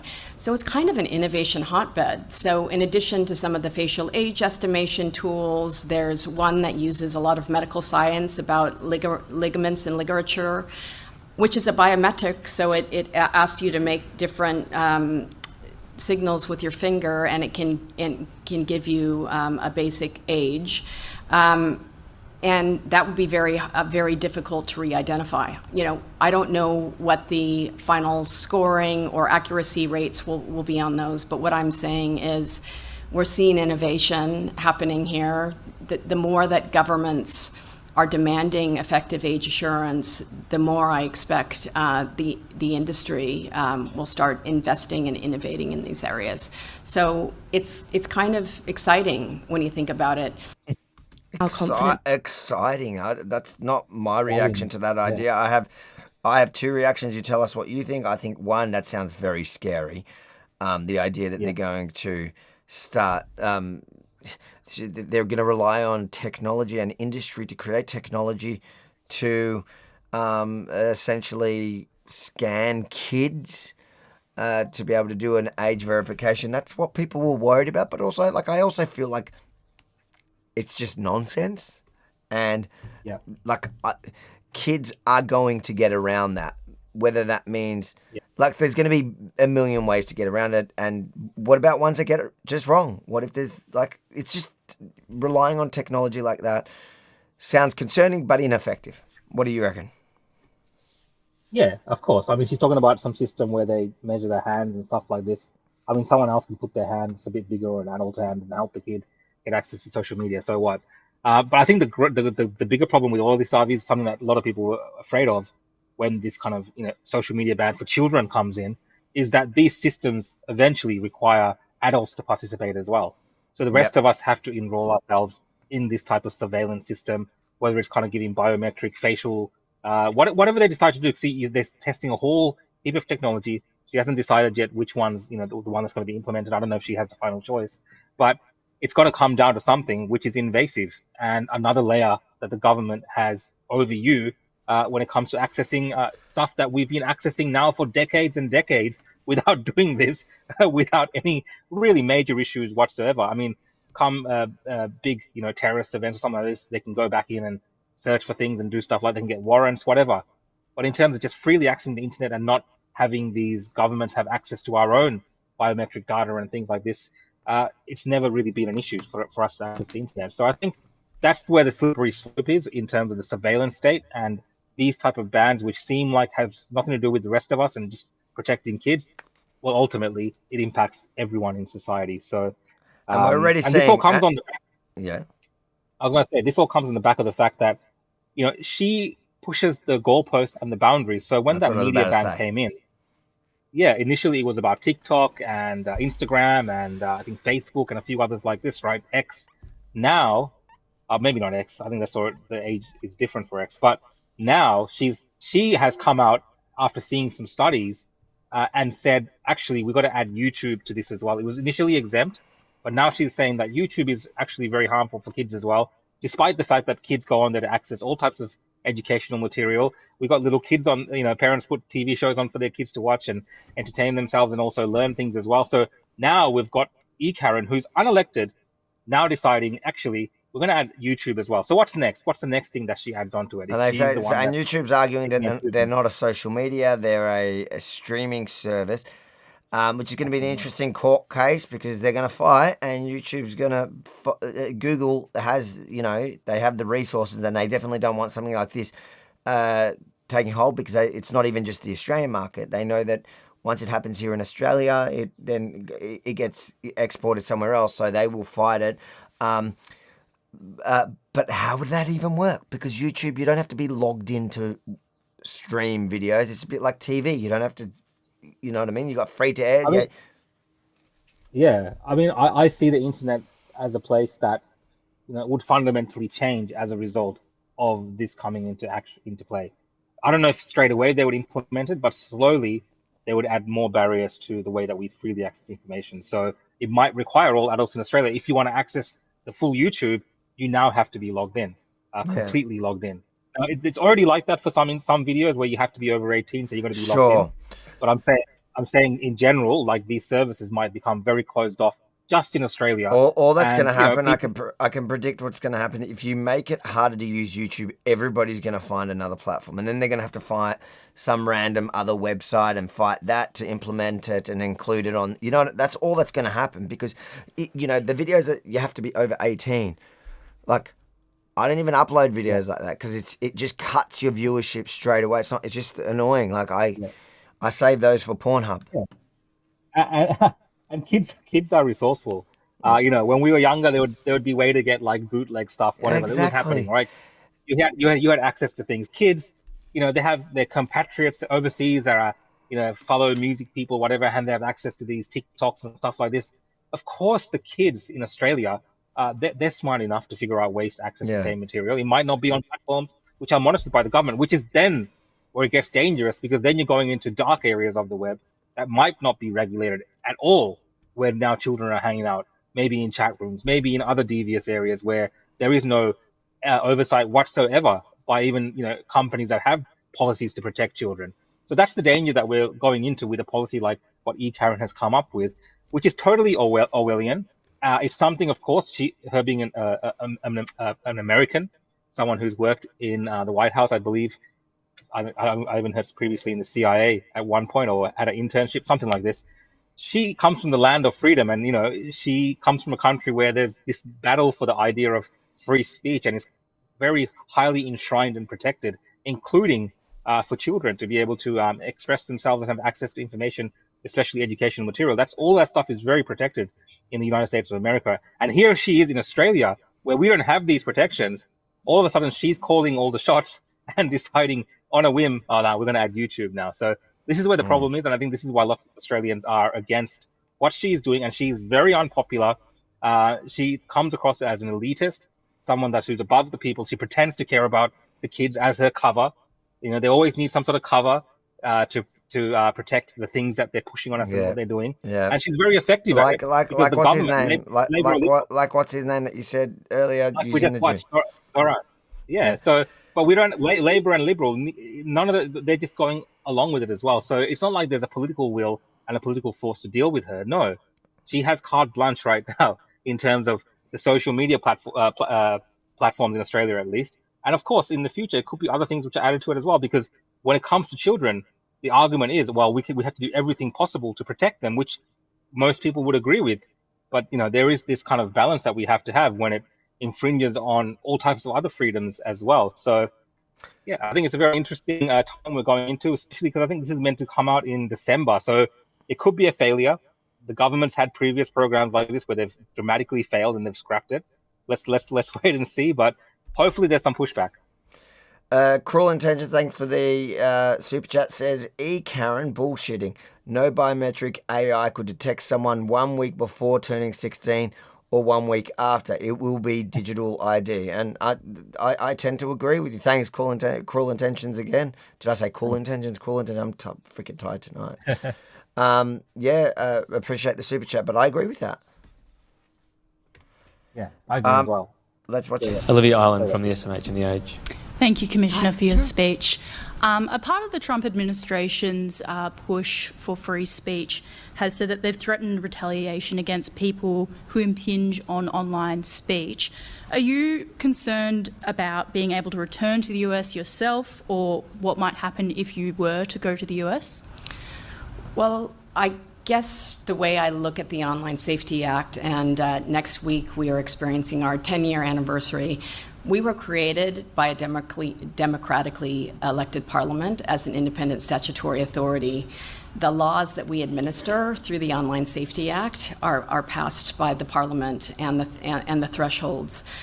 My goal is to help Australians have safer, more positive experiences online. And yes, we're dealing with difficult issues around speech. We're not regulating. Regulating DEI. We're not regulating political content, opinions, journalistic content. This is purely about harm targeting Australian individuals. So with cyberbullying, it's menacing, harassing, intimidating, and threatening content that's targeting a child. It's much higher where adults are concerned. We have to prove serious intent to harm and that it's menacing, harassing, and offensive in all cases to an ordinary, reasonable person. That is such a high threshold above defamation. We've only used our formal powers 6% of the time. So we also have transparency and accountability. What does that even mean? Like, I've received stuff from them. Everyone's received stuff. We've only used it 6% of the time we've used our high threshold powers. 6% of what? What are the actual numbers? Like, you guys, she's a wannabe tyrant, but she's not answering the question. If she's deflecting. Oh well, it's illegally. It's like, okay, but if they want to punish you, you're an American. She's very good at. She's very good at throwing people off what she's doing. Accountability requirements. So you can challenge a decision that I make. You can challenge it through internal review, through the ART, through the Ombudsman, or through the federal court. And that is starting to happen, and that's legitimate. The more the powers and how we administer them are tested, the more we can look to Delia Rickard's excellent Online Safety Act review and start implementing some of the changes. No bill is going to be created that doesn't have flaws or doesn't anticipate technology moving 20 times faster than probably 20 million times faster than any legislation can. So I actually see what we're doing as protecting Australian voices online, because it is those who are most vulnerable that tend to be targeted online, and we don't take action unless there is an Australian on the other end that's experiencing hurt and harm at a considerable level. So no concern if you were to enter the US? I'm not planning on going to the US anytime soon. I'll defer to my DFAT colleagues to see whether or not they see risks. Thank you. I hope they lock her up when she goes there. I'm sure definitely arrested. Get ICE involved. But yeah, she's just such nonsense. It's about protecting us. It's like COVID. It's the same exact language and the complete lies. They're in court for the craziest things at the moment. Billboard Chris. They're in court for the case that she lost against Twitter. Like, she is a wannabe tyrant. She does want to control the internet. All the cases that she's in court for is for censorship of political speech. She says that that's not what they're doing, but that's exactly why they keep getting taken to court. And so far, they're losing. Yeah, of course. And this is someone who we know by previous words and statements on her work, especially when she was working at X or Twitter formerly as the head of safety. This is someone who's tried to implement these programs and had some type of success in the past as well in doing this. But now she's doing all of this at the behest of the Australian people with the awesome power that comes with being a bureaucrat backed by the Australian government. So she is very powerful. Don't get me wrong. We should be afraid of her and the things that she's doing, because it's almost as if she's not accountable to anyone. The government kind of hides behind the fact that she's independent of them in a way to push these things through as well. So it works for both sides. And I think that's why they keep her around, and they can keep pushing and implementing different changes to how we access information in Australia, whether it be, social media for children. And she says that, it won't impact political opinion and news and things like this. It's already happened with Billboard Chris, like you mentioned. Like, that is to do with political views about a certain topic that, for some reason, a Canadian can't speak about things which are happening in Australia because it offends someone here. It's crazy stuff. So very frightening, very Orwellian, and start of something, I think, which is going to take a lot of hard work, maybe decades into the future, to wind back when we realize just how bad this choice is for this country's future. Okay, last but not least, I got one more story making news in Australia. Let's have a quick watch here. Venue her predecessor snubbed, the new Liberal leader picks a new path for her party. This is a different era. I have a different tone, a different team. Susan Lee offered a frank assessment of the coalition's crushing defeat. We didn't just lose, we got smashed. And started the process of figuring out why ordering an election post-mortem. Our problem at the last election was not that we were too right-wing. People didn't know what we stood for. After back-to-back defeats, a second sweeping review will seek to answer that very question, delving into a far deeper dilemma. To have a deeper look at the existential issues we face, including why women are turning away from the party. Susan Lee making it a priority to get more women into the party room, even open to quotas if state branches back them. I'm the first woman in my position, and I don't believe anyone in my position has had the resolve that I have right here, right now. Watch this space. I believe that quotas are necessary as a short-term circuit breaker, because what we're doing at the moment hasn't worked. The task ahead of Susan Lee is monumental, cleaning up state branches riven with factionalism and arresting a steep decline in party membership. More immediately, she needs to resolve some simmering tensions in her party room. To that end, she's set up a working group to steer the coalition's policies on energy and emissions reduction and to resolve the big question of net zero. Susan Lee. Just like a side point, why the heck is she filming in that place with such a bad echo? Like, it wasn't. What doesn't it? Maybe they hired Benji for the day. Benji, seriously, why are you working for the ABC now? Oh, that's so weird. You guys don't realise that the echo in there is going to drive me nuts. Anyways, this is so vowing nuts. to keep a sharp focus on domestic violence too. I understand the pain that comes with coercion and control, because I have felt that pain too. On some policies, it's personal. Jane Norman, ABC News, Canberra. She's so unconvincing. We are done. We are so... The Liberal Party is so cooked, like... Yeah, when you're going to have think tanks and workshops to figure out like who you are as a party, like you're in pretty dire state when that's your like offensive message. I mean, it has to be like something like Trump, very clear, few key policies which are very consistent, and this is what he stands for, and this is what he believes in, and this is now what he's going to push the party towards. I mean, that's the kind of leadership you want. Even that Muslim mayor in New York. And ignore the noise.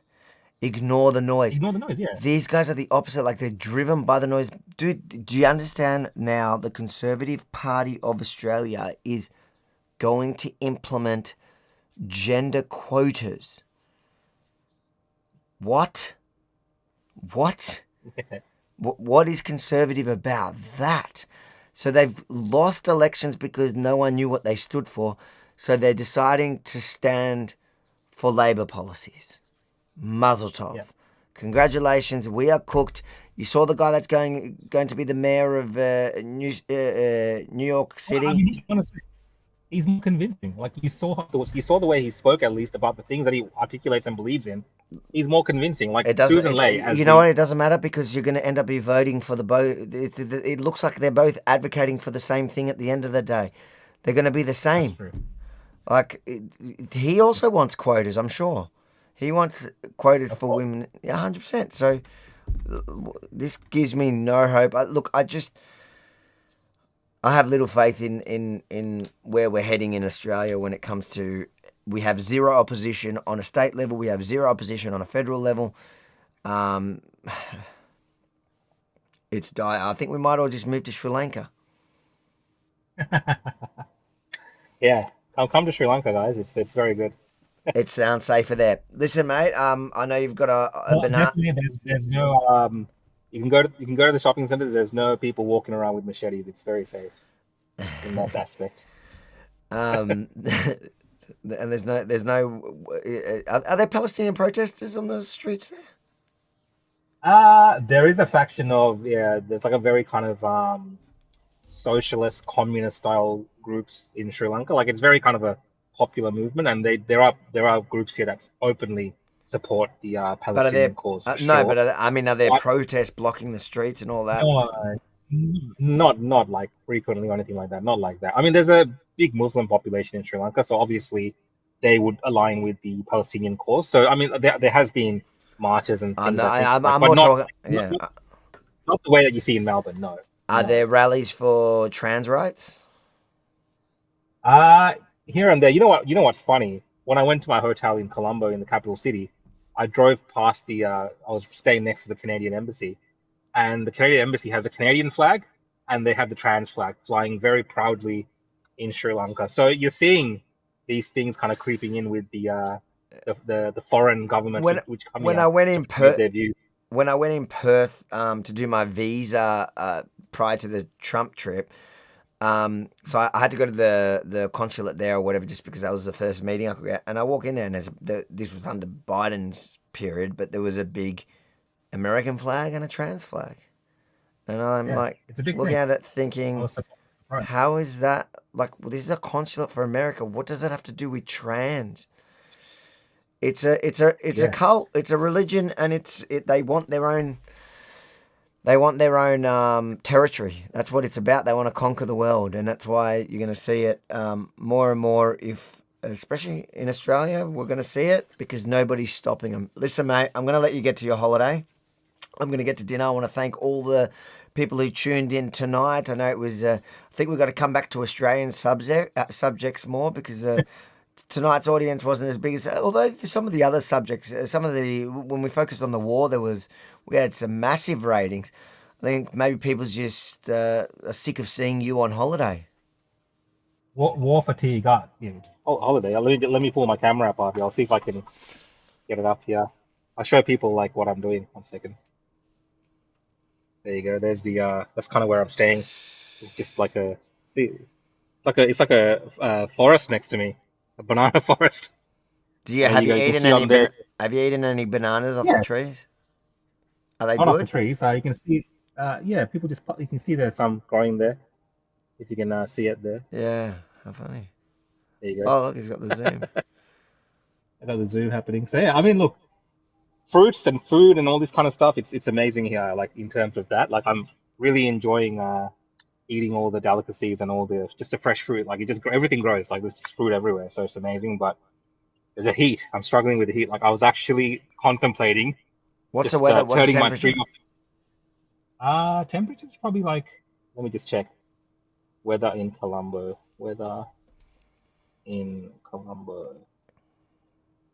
29 degrees, so 30 degrees. That's not that Celsius. hot. It must be humid or No, something. but it's like it's so humid. Like this T-shirt is sticking to me right now. It's like, I'm like water. yeah. I contemplated when Drew was here. I was going to turn my stream off and say the internet stopped working and walk away, just so I can go sit in front of a fan and have a You cold. were gonna cold make drink. me sit through this live stream with Drew. But then Drew left, and I was like, "Why is Drew leaving?" He bet me to it. He kind of knew. We'll let you go. Thanks heaps, Rukshan. Till Tuesday, guys. Have a safe weekend. Follow Rukshan on X, on Instagram. Where else are you, Rook? Facebook, YouTube. Facebook. But yeah, just find me on X, guys. X is the place these days, I think. And whatever platform you're watching on, make sure to like, share, subscribe, hit the notification bells. Love you all. See you on Tuesday. Peace out. See you guys.